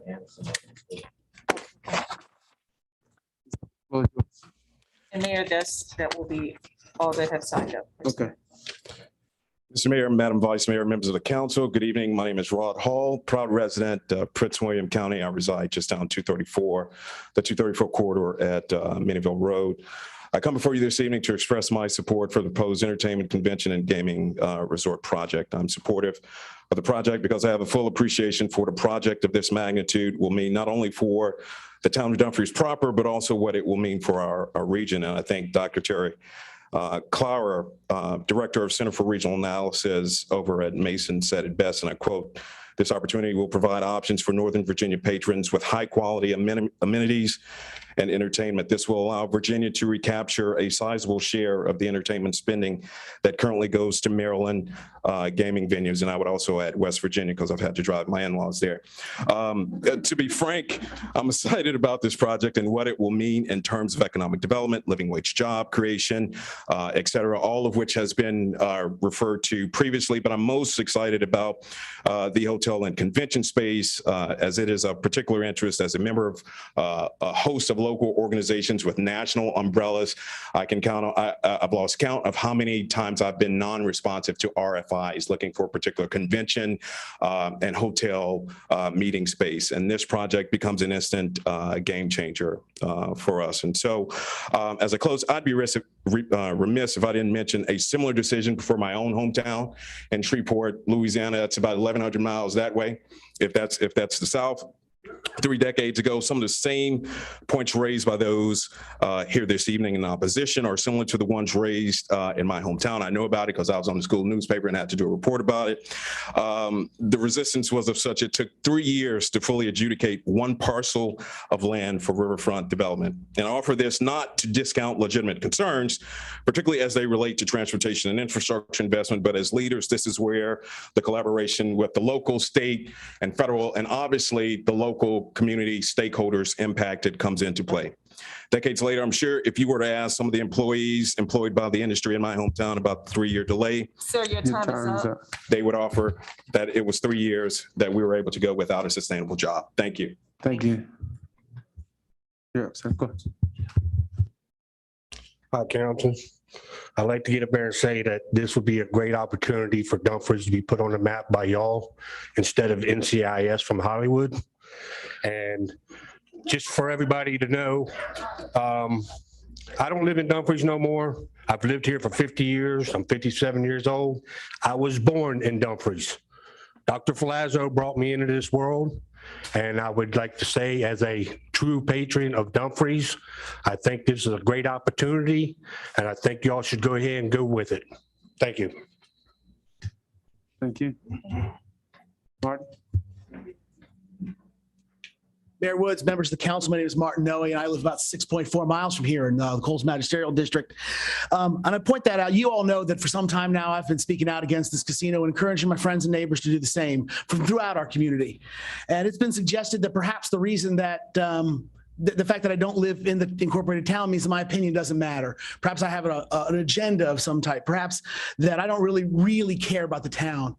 And what I said to you tonight, as people who, most of whom I consider to be friends, good friends in many cases, is that I'm not here speaking out against this casino because I don't care about the town. I'm here to speak out against the casino because I care deeply about this town. When I volunteer at your Juneteenth festival, I did it because I love this town. When I encourage my pastor and my church leadership to locate our church, a congregation hall and school here in the town of Dumfries, I did it because I love this town. When I worked with you, Mr. Mayor, and you, Madam Vice Mayor, to help raise $50 million from the Northern Virginia Transportation Authority to fix Route 1, I did it because I love this town. And I have read the proffers associated with this, and I'm here to tell you the town of Dumfries can do better than this. I have read this traffic impact analysis, and you know there are very few people who know this Route 1 project better than I do. And I'm here to tell you that the town of Dumfries can do better than this. I know in your hearts that you want to make the town better. I know in your hearts that you think that having the gaming casino is a step in that direction. But I think you also know in your hearts that while this project might have a lot of things you like about it, that the town of Dumfries can do better. The town of Dumfries deserves better. And I'm asking you tonight, as someone who has put a lot of my public life over the years into doing things that are positive for this incorporated town of Dumfries, even though I don't live here, I'm telling you as that person that it is your job today to do the courageous thing. I would ask that you do the first courageous thing and say no tonight and tell our friends from Colonial Downs to go back and start over. And if you don't think you can get there tonight, then push the pause button. Make a motion to defer this for 60 days, work with VDOT, work with Prince William County government, and come up with a better traffic infrastructure plan to make the Route 1 project work the way it's supposed to work. I ask this of you as a friend. Ladies and gentlemen, thank you much for your time. Thank you.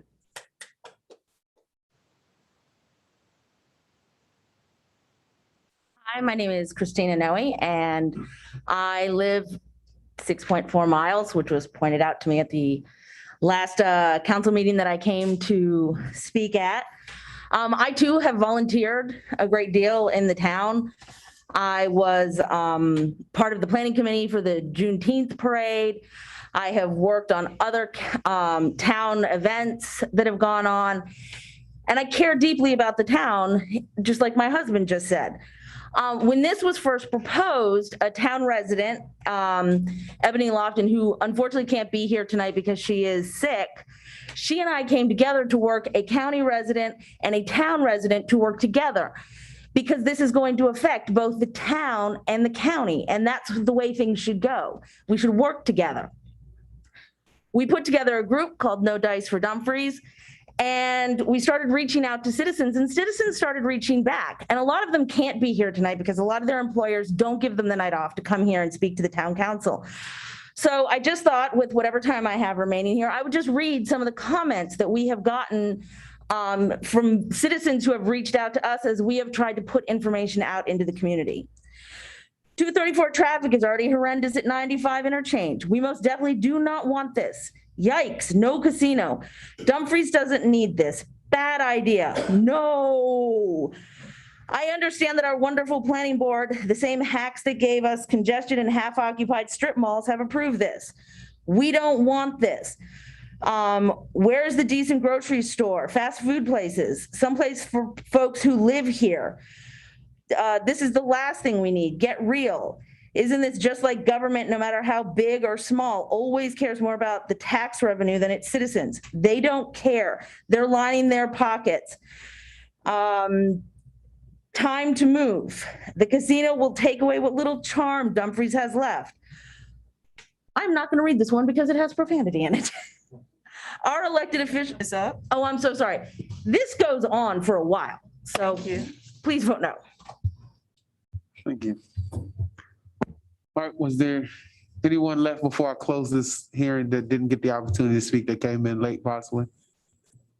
Okay. Sir, yeah, make your way to the podium, state your name, your address for the record.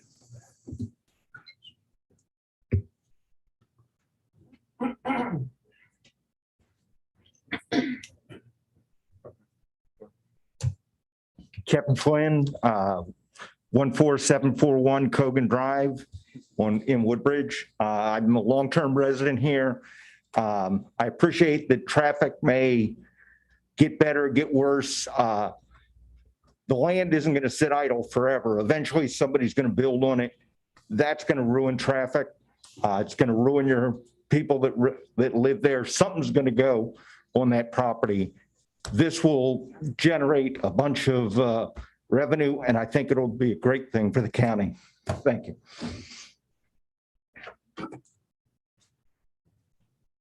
Okay, next, sir.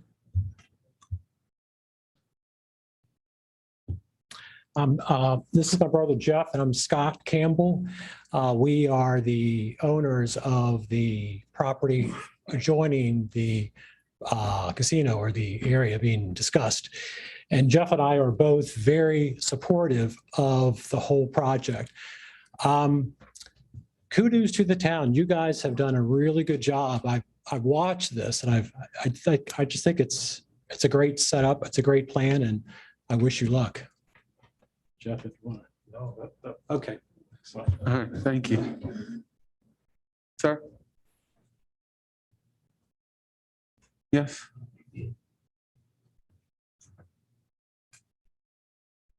My name is Jeff Costello. My brother and I run the boarding house here on Main Street, and we own the property on Colonial Street.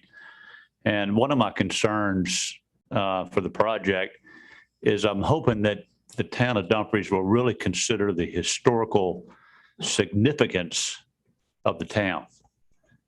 As everyone knows, when you drive into town, you'll see the sign, Virginia's oldest town.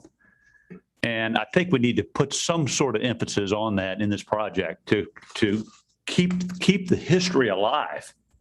I mean, if this is truly the oldest town in Virginia, I think we need to really put some emphasis into that, and we need to continue to maybe do something with the building process when you do the project, because I think it's going to happen.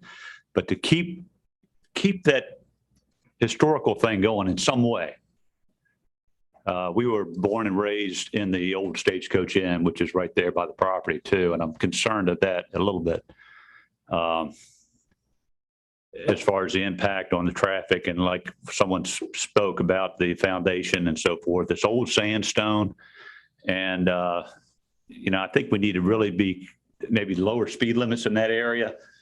Some kind of basically my main message is I think we need to really concentrate and try to keep alive Seconds. that Virginia is the oldest town.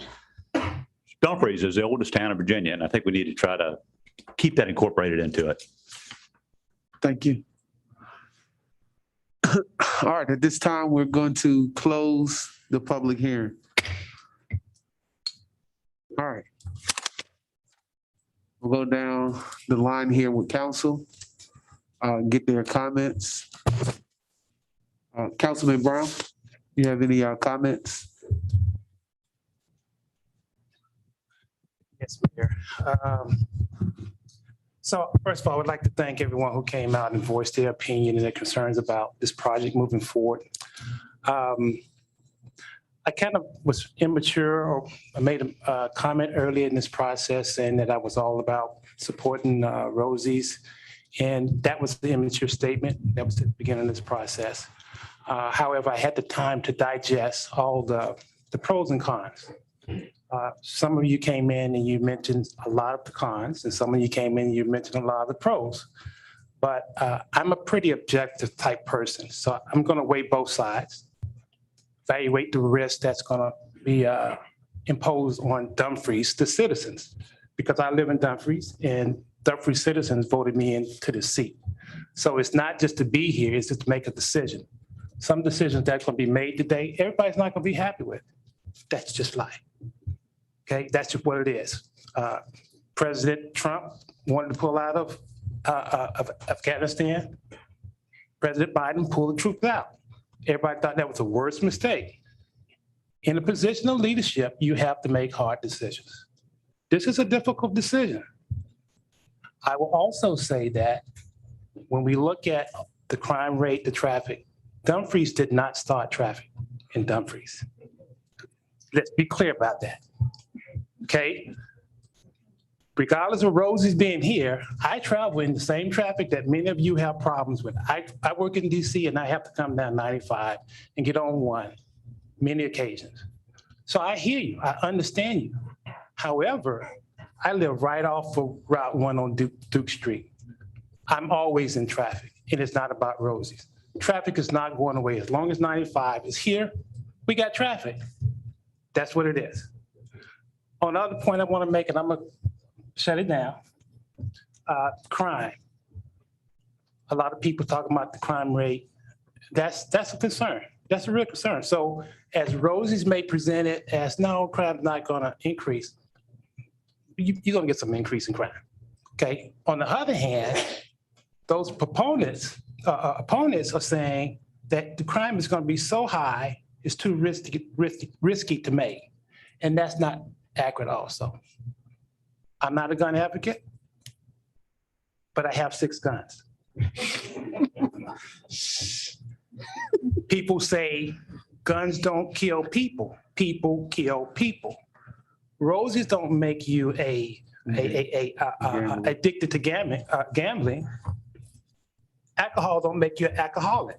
The opportunity is there. So let's be real and be objective when we're talking about the different pros and cons here. And so I just want to leave that with you. I have taken into consideration everything that has been submitted throughout the emails that we got from the citizens of Dumfries, from the non-citizens of Dumfries. All of that makes a difference in the vote that I'm making, and I'm pretty sure the council will agree with that also. Thank you, Mr. Brown. Councilman Pete?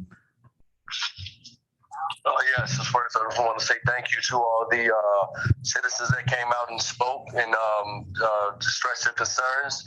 I do have, the safety concerns that I've been looking into. Also on, some family members that have went down there to the roads and one close to almost $20,000. So it has a good side and a bad side.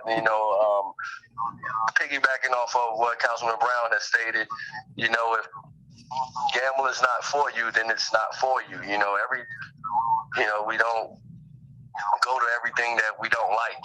But to bring attraction to this town, to bring amusement to this town, is one of the things that I've been raising my hand for in this area for a long time, even being former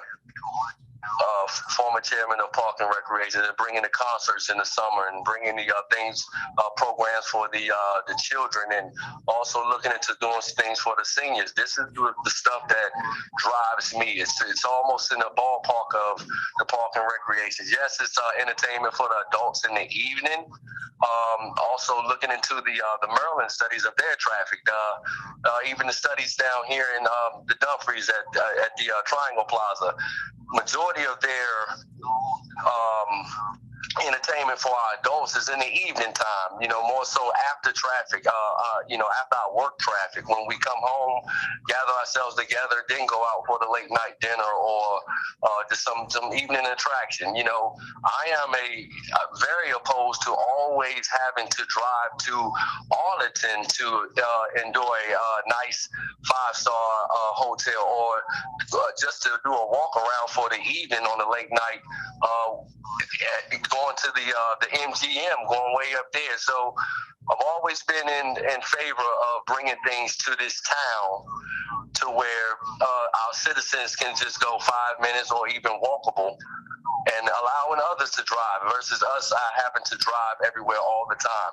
Do we need better restaurants here? Yes, we do. Do we need an uplift in the town of Dumfries? Yes, we do. The gentleman that stated of carrying on the historical side and to our new attraction, that's something that the council should look into. That's something to look at. Bringing jobs for these citizens for the town, that is something that our citizens need. There's a lot of young adults that need positioning, and if we can provide that, that is a positive. Looking at 15 to, it was stated 14, but looking at 15 to 21, $20 an hour, one person, two people get that in a household. We're looking to close to 80, someone coming from where they were to almost $80,000 in their household now. So looking into that direction, I'm definitely love the fact of the things that Rosie's have done and bringing it to the community, as far as the bus minimal that we had at the Boys and Girls Club. They don't have that anymore. The the Child's program who needed a couple funds. They don't have that issue anymore. I'm just like the things that they're doing and bringing for the town. That's good for our people and moving them in the right direction. This town has dropped down in crime a lot. From when I used to come down here from as a Fairfax County resident to visit my auntie down here. It's a little rough to go outside. Now I have children that live here that can walk around and play outside freely all the time. That was one of the things of us boosting the homeless shelter out of here. But that's bringing this stuff for our children and for our youth and for the future is a positive, because the children are our future. At this time, that's all I have for the council tonight. Thank you. All right. Councilwoman Neville. Thank you, Mayor. What a beautiful thing it is that we live in a free world and a democracy where we can come together, we can agree, we can disagree, we can share our opinions, and we can move forward and move on in unity. And with that, I'm going to start with thanking everyone for getting involved. This government, this municipality, the Board of Supervisors, and we had a school board representative here, we all work for you all. And without your thoughts, your engagement, we're nothing. So I just want to thank you and talk about community engagement. That's where I'll start. It's very important. I'd like to thank all the citizens and friends of the town who took time to speak, email, and advocate for their opinion on the roads. Community engagement is and has always been essential to the town's progress. And I encourage everyone to continue to stay engaged with the town beyond tonight's official approval of the roads. Now, I didn't say unanimous, but it will be approved. Like, we all know that, right? I do want to share a fact check that I didn't plan on speaking about tonight, but those who know me, you know I'm an educator, I'm a public school teacher. I am a teller, a keeper of the narrative, and it raises my blood pressure when I've been hearing, and I heard it again tonight, about comparing this proposal that you all have worked diligently on to Disney from a proposal from the 90s. Let's be clear, that was putting slavery on display. They were going to have the Underground Railroad as an exhibit. So when we talk about Disney and we talk about the roads, I know that's not part of your branding. I don't like that it's brought up in mentioning the roads because that's not what they came here to do. I find it very disrespectful. It's distasteful. It's disheartening, and I can go on because it disappoints me tremendously to continue to hear alternative facts about Disney. So please, let's stop talking about Disney because they intend to bring something good to the town, not that Disney project. I hope we can all be very clear on that. And I can provide a lesson on that. Like I said, I'm a master's educator. I'm a teacher, I can tell you.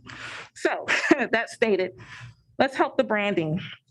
The park renderings are absolutely stunning. I'm a fan of the outdoors. I love being outside. It's stunning. Providing more jobs is always fantastic, especially in a time when people need not just a job to begin a career and make good money, right? The applicant's vision is great. Overall, I support the vision, but I do have my concerns, and my concerns lead me to a not now. I would love a 3-month extension to have some conversations that I'm going to touch on. In a perfect world, there would be time for conversations to take place that have not. The concerns expressed by the county deputy executive that some of you may have read about in the newspapers this past week regarding Potomac Shores Parkway, Option A, Route 1 widening, just the fact that the deputy executive of Prince William County sent those concerns reiterates that there are conversations that need to take place. For the sake of the town, I certainly hope they do as the applicant moves forward in due time. My personal concerns are traffic and the environment. And I want to be clear, I'm not just talking about the traffic itself, as we all know, oh gosh, I'm counting red lights. That's not what I'm talking about. The amount of cars that are going to be on the road are going to result in an infrastructure problem. Let's be honest again, 10 years from now, I may not be living in the town, but I'm definitely going to have my house here. So I'm going to have my investment and I want to take care of that. And there's going to be money, that 10 million, 11 million, whatever the money is. We're going to have to use that to hire staff and to maintain the infrastructure issues that come from the traffic. So again, I want to reiterate, it's not just counting red lights, it's amount of cars that are going to be on the road and the repairs that are going to be needed. Those kind of concerns are things that keep me up and thinking about when you talk about traffic, there's always the exhaust, more cars, environmental issues. So when I say environment, I'm not just talking about, oh, it's a landfill. I've been to Mount Trashmore. Everybody who knows me knows I'm all over Virginia all the time. I love Mount Trashmore. So I've seen the innovative things that can come here, right? So I want to be clear. Environment is not just about, oh my gosh, it's a landfill, they access those, which is an issue. But environmental concerns that are going to grow from the amount of cars coming into this small space. So yeah, the maintenance of the road, long-term sustainability of the beautiful proposed park, and the environmental infrastructure. One question I meant to ask and I forgot to, and I'm just talking right now, I'm not asking this question, but our population is just over 5,000. Actually, it's going to grow as we have our townhomes built and the apartments. But on a very successful weekend, we may get close to or surpass the population of the town at the Rose. And so as far as the environmental infrastructure, our tributaries, Quantico Creek, can we handle that? We're going to find out. And I look forward to continued conversations to get those answers for those questions and concerns, and further conversations to ease my concerns on those issues. I cannot bet my vote on the unknown and the unanswered at this time. But I pray all things will come together for the good of the people and for the good of the town. I look forward to working with you to ensure the concerns of the people are addressed as we move forward with this project. And if I made a motion to push this back 3 months and say not to confirm, no, but not right now, if I thought that motion would pass, I would make it, but I know it's not. So I'm not gonna waste time, and I'm not talking in hopes of changing any hearts here or changing any minds. I'm just saying how I feel tonight. And that's what the people who elected me to do. And so I look forward to continued conversations because the town deserves the best. Thank you.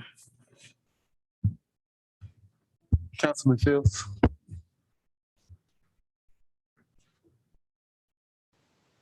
Wasn't expecting to go next. Good evening, everyone, and I'm so glad that everyone. Let me start all over. Good evening, everyone. I'm so glad that everyone came out this evening to express your concerns and either for or against the proposed project. We see your emails. We hear your concerns. As many of you know, I'm the probably the most outspoken one on this project in the social media aspect. I'm not just a keyboarder that's just going to get behind the keyboard and go on Facebook Live and say my support for the Rose.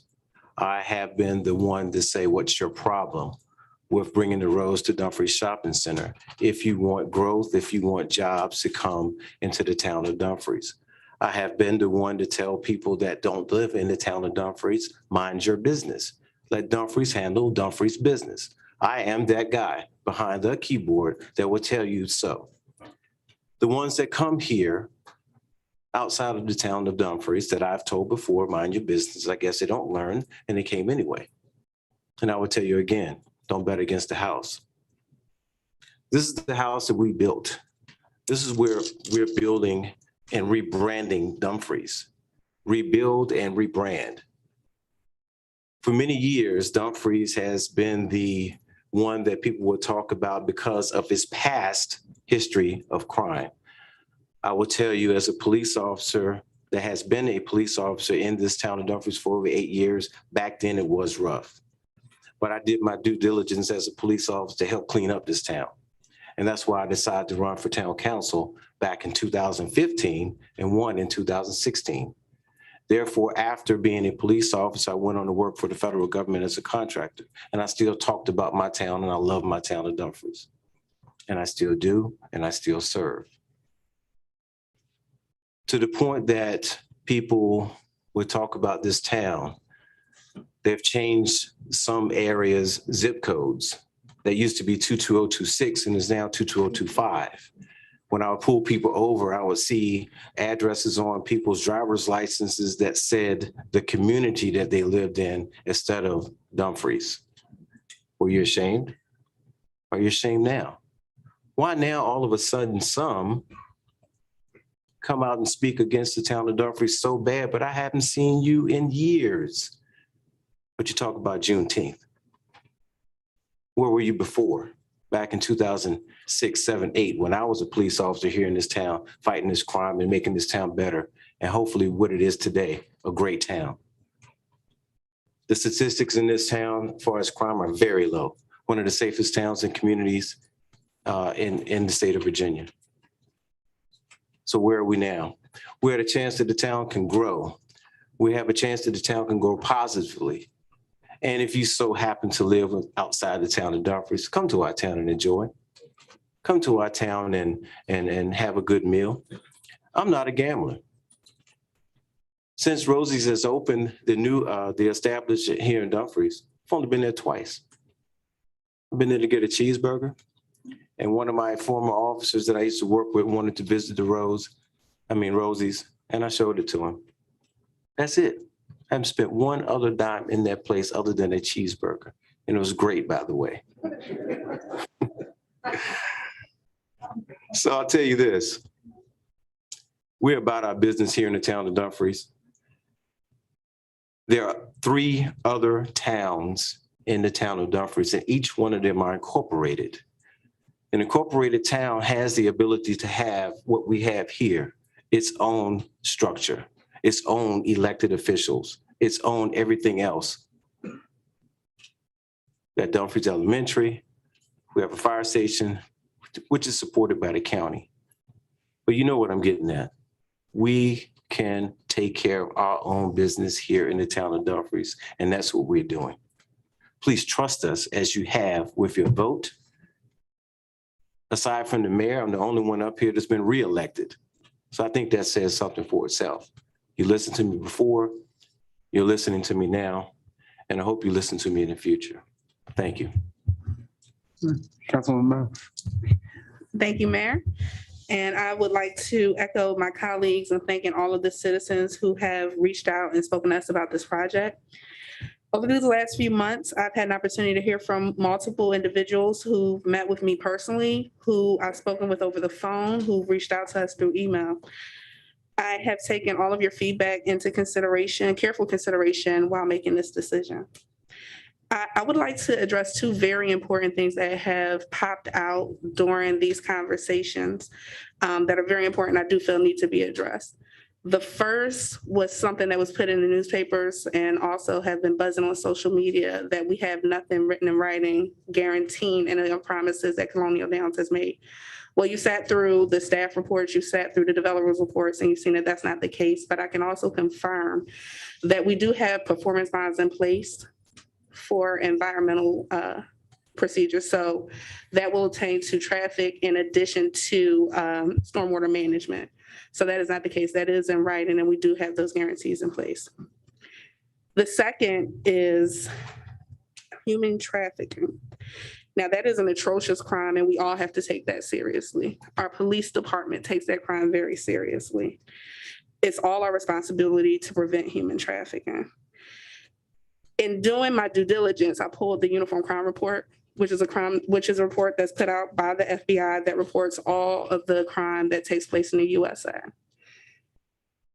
Outside of Nevada, places where you have casinos and gambling, there is not a spike in increase in human trafficking. And with all due respect to what Colonial Downs is doing here, we're not looking for Las Vegas. So I understand that there can be nuance in statistics and there can be nuance in data, but we quite frankly don't have any data or any numbers that support that we would have an increase in human trafficking. Nonetheless, I have all faith in our police department that they're going to do their due diligence to make sure that that's not something that we need to worry about.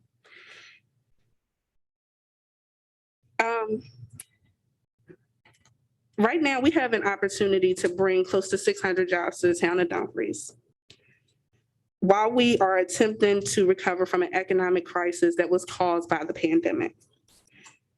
I also feel that I would be remiss if I did not mention that perhaps we would not be in a situation where we needed to bring more jobs had the previous Board of County Supervisors not gutted the Triangle area approximately 12 years ago and took those jobs that were accessible to citizens in the town of Dumfries now. So I don't know where this concern for citizens in the town of Dumfries suddenly emerged.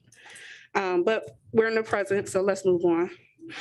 So to me, the question becomes, are we in a position to turn down good paying jobs where the employees that currently work for this organization have expressed that they like working there, where there is future there in the midst of an economic crisis? I think the answer is no. So for that reason, I will be supporting the roads. And with that, I yield back. Vice Mayor, do you have any remarks? Of course I do. Thank you. Thank you for not skipping me.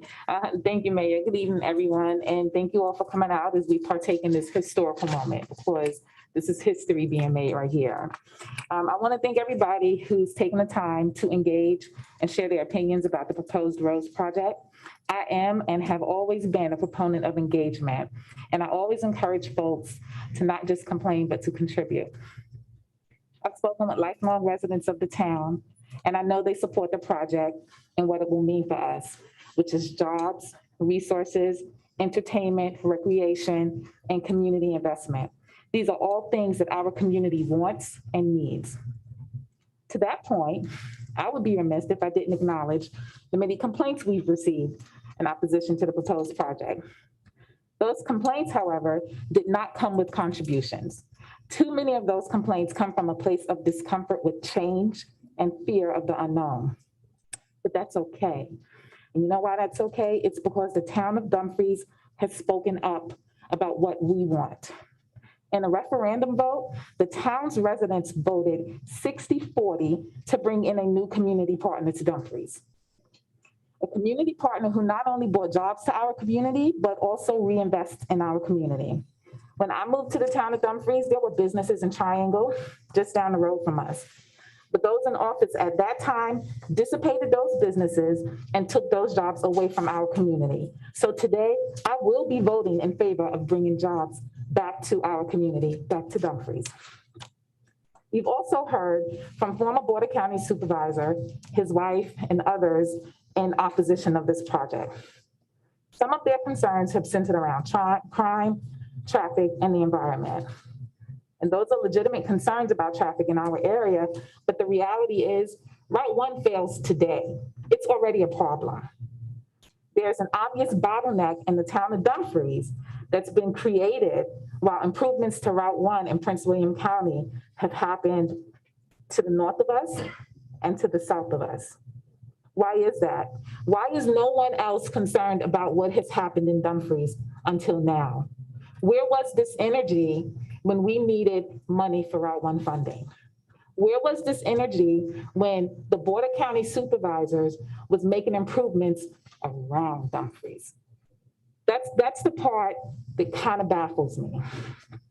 Fortunately, though, some of the council members that we have up here today have continued to fight for funding and have acquired the funding needed to correct the mistakes made by our predecessors, both locally and at the county level. Funding for our Route 1 road widening is based on trips and not land use, and it's inappropriate to mix those two in conversations. In 6 months, the current Rosie's facility that's here in our town, there have been no upticks in crime related to that location. The increased revenue from the new project will allow the town to grow our police department, and a new site will be at a new auxiliary location will be placed at the site of the new project. Why is that a bad thing? That's growth. That's growth for our police department. That's growth for our town. Regarding the environment, no buildings will be built on the actual landfill. However, this project will in fact be beneficial to the community because we will close the landfill that was contracted to remain open for another 10 years. So when considering the environment, what's worse than a landfill? I really can't think of anything. The project will actually be good for the environment. I could go on with additional talking points, but instead I encourage you all to, once again, do your research, not listen to the rhetoric. Don't get caught up in the gaslighting and alternative facts, and think about the big picture, not just your personal preference. For instance, I don't gamble. I'd rather go shopping. So it's not about just what I want. It's about the big picture. One last thing. There are no guarantees in life. And we're all making decisions in the moment based on the facts at hand. And in this world, nothing is certain except for death. Trent Shelton said the right decisions are always the hardest to make, but they must be made in order to live the life you deserve. Dumfries deserves the best, and that's what I'm voting for. Thank you, Mayor. I yield the floor. Thank you, Vice Mayor. Before I get to my prepared comments, I just wanted to give a little genesis to the relationship with the Colonial Downs Group, Pacific Gaming, and how we got to this point where we're making a historic land use decision. There were many statements made over the last couple of weeks from my council meeting to various emails about our purpose. And I thank former Vice Mayor Tony for coming up. He's always reminded me of my vision statement of why I ran and why I got on council, why he personally came and recruited me and knocked on my door and asked me to come. My statement when I first ran for office was rediscover Dumfries. That was my campaign theme. It was rediscover Dumfries. For those who don't know the history of Dumfries, Dumfries was a major port that rivaled Alexandria, Philadelphia, and it all dwelled on Conoco Creek. My heart at the time when I was living in the community, and one of the reasons I got involved, because I knew nothing about the local government. I got kicked off the side of the road from barbecuing, quite frankly, and came to a council meeting as a result. I mean, I went from barbecuing in the parking lot to parking in the mayor's spot, but I digress. So when I said rediscover Dumfries, my heart was at the time Wegmans had just got built. They were building a town center. Stafford was building town centers and things was going on. And me living in the community, I didn't understand, coming from a business perspective, why everything was getting developed around Dumfries. And so I said, let's rediscover Dumfries.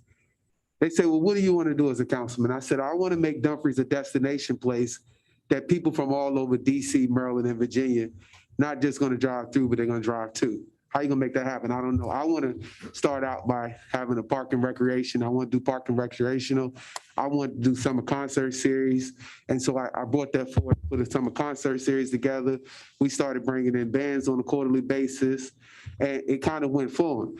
But it's just a matter of the power of just having a vision and putting it out there. I didn't know political talking points about public safety and infrastructure and economic development. I didn't understand all of that language. I'm fully immersed in it now, obviously, a few years later. But at the time, I didn't know. I just had this vision that we needed to rediscover Dumfries. And as we looked at the history, so fast forward to 2017, 18, there's a group looking for a location to come, Colonial Downs. And they were actually exploring other areas besides Dumfries. They were looking at Manassas, some places west and things like that. And I got wind of it and they came out. And what was beauty to me was the first question they asked, right? Because they already had a location that they were opening in Richmond and some other locations. But the first question they ask is, what do you need in your community?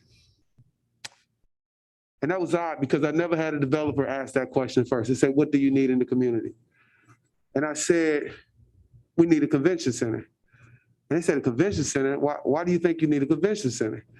I say, we need a convention center because of the simple fact that right now, if we want to do any type of activities, we got to drive to Crystal City or Arlington. We were having NAAC events every single year on Fort Belvoir, right? Because we was over capacity. Any type of major people that came together, they had to go other places. I said, we need places to eat, restaurants. Now, mind you, when they came, all they were looking for was a place to put a gaming facility. But they started with, what do you need in your community? I said, we need restaurants, we need a convention space, and we need some type of recreational programming for our youth and our kids around here. And so it went on to, what are some possible locations? And we couldn't find any possible locations. And quite frankly, at the time, what they were allowed to do according to the General Assembly didn't allow for them to create a project of this magnitude.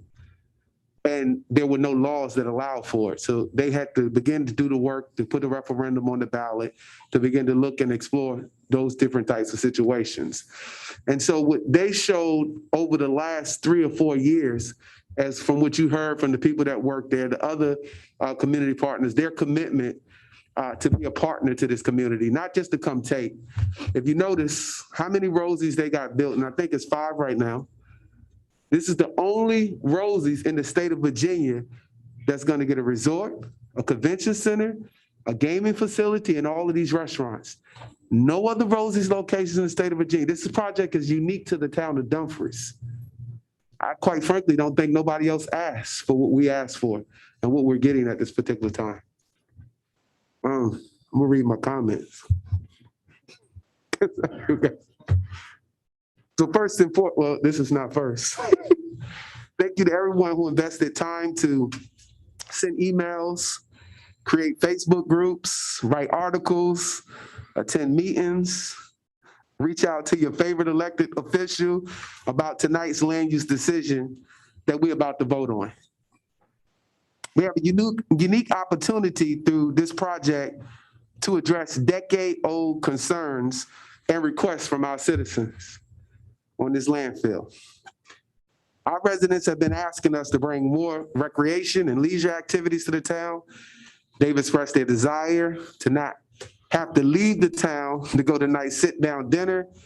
They've complained about the smell and the eyesore of having a landfill so close to their neighborhoods. I, like all these citizens, share these sentiments. And my promise to you when I ran as mayor was that I was going to help to make Dumfries become a destination place. A place you just don't drive to, but a place that you drive to. The Rose Resort that's presented to us in this land use decision represents all of this and so much more. It's going to bring to fruition the closure of this local landfill, breaking an 80-acre public park that you all have the opportunity to comment on and charrettes. And I'm a caveat there because you have to do your part and stand engaged and taking responsibility. There were public hearings and public comment times before this project was put together that Rosie's had that was published on the website. We had Zooms, webinars. They came to the council meeting and presented. So there were several opportunities, I think at least 3 opportunities for the public to get engaged. You have to take a level of responsibility. If you want to know something and you want to be a part of it, you got to stay connected and engaged. If we got to drag you to it, then we got to drag you along to be a part of it. So just like everyone has said up here, you're engaged now. Stay engaged, stay connected. Look at what's on our website. Look at some of those things that are going on because there are going to be opportunities for you to comment and say what you want to see at the park. And trust me, I know people have already been sending them emails about that wiffle ball because they stop me every time they see me over in Wegmans asking about whatever that little park is. So I know y'all probably got 100 emails about that. My notes closed on it. All right, this is a tremendous opportunity, as the vice mayor said, that's going to be in the history books long after all of us are gone from here. Colonial Downs currently operates a facility within the town of Dumfries.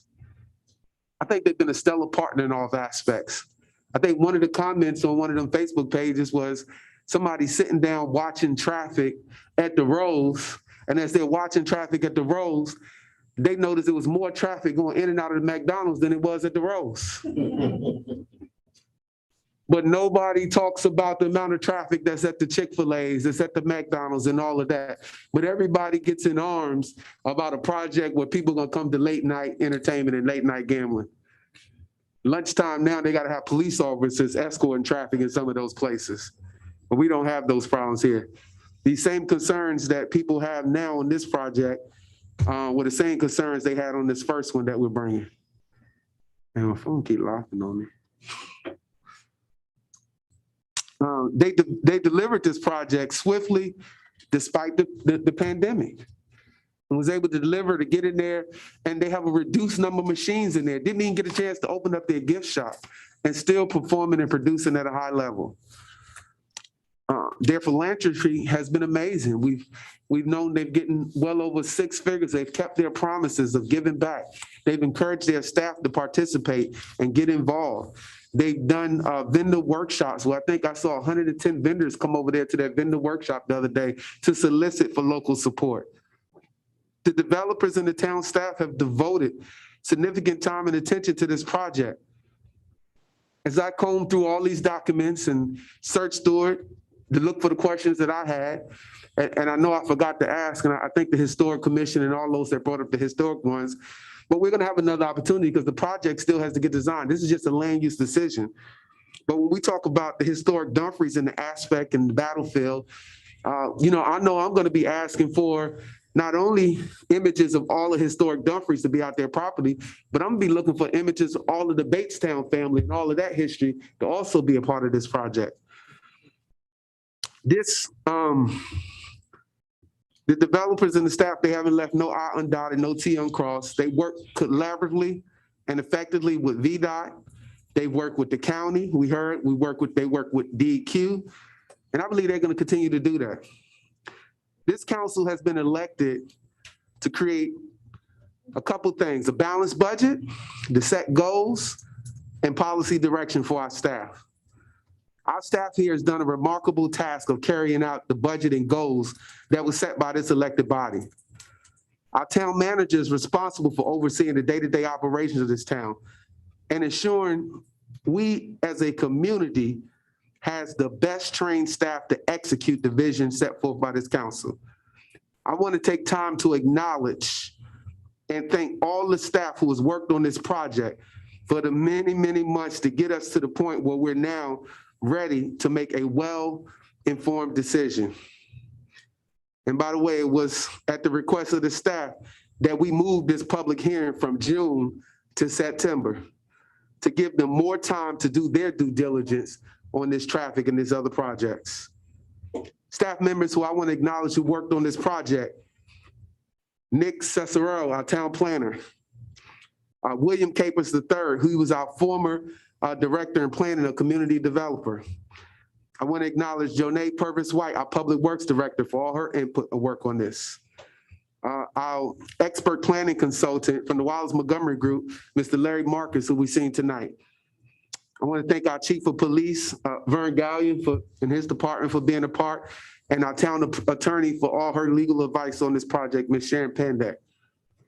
We got a tremendous opportunity today, not only to set history, but to create and reshape what this town is known for.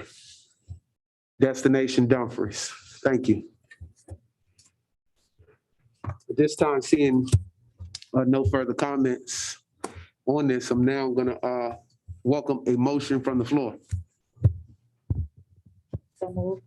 Second. All right, this has been moved by the vice mayor, second by Councilman Fields. Ms. Pandey. Just to make sure, you have two motions, two ordinances in your package. I want to consider. Okay. The first one is to approve the zoning application, and then the second one is to approve the conditional use permit application. So if you want to vote on both of them together, you can, or you can vote on, but they are critical that you don't vote. Okay. So they're packaged as one. Okay. And for that, I motion that we move forward with the vote for item A, which is ordinance to approve the rezoning application and ordinance to approve the conditional use permit application. Second stands revised. All right, so it's been motioned by the vice mayor, properly second by Councilman Fields. Just so everybody's aware, you know that there's a request by the applicant for a height waiver. And that is included in the ordinance that approves the rezoning application. Okay. There's no changes to the motion? Okay, the motion still. All right, the motion still stands by the vice mayor, second by Councilman Fields, to approve the motion based on the recommendations of our staff report. Ordinance to approve rezoning application RZ 2020-003 and ordinance to approve conditional use permits application CUP 2020-003 for a gaming facility, cultural arts center, and live theater as part of the site. And as our attorney duly noted, with the height waiver, so we can get to the 300 rooms. Okay. Seeing no further discussion, I'll call for the vote. Councilman Pete? It's a yes for me. Let's do it. Councilman Fields? Yes. Councilwoman Neville? Nay. Councilman Brown? Yes. Councilwoman Miles? Aye. Vice Mayor? Yes. And that's a yes for me. The motion carries 6-1. That's correct. All right. Mr. Rogers, anything else for the good of the, because I didn't give you opportunity. Okay. At this time, this meeting is now adjourned.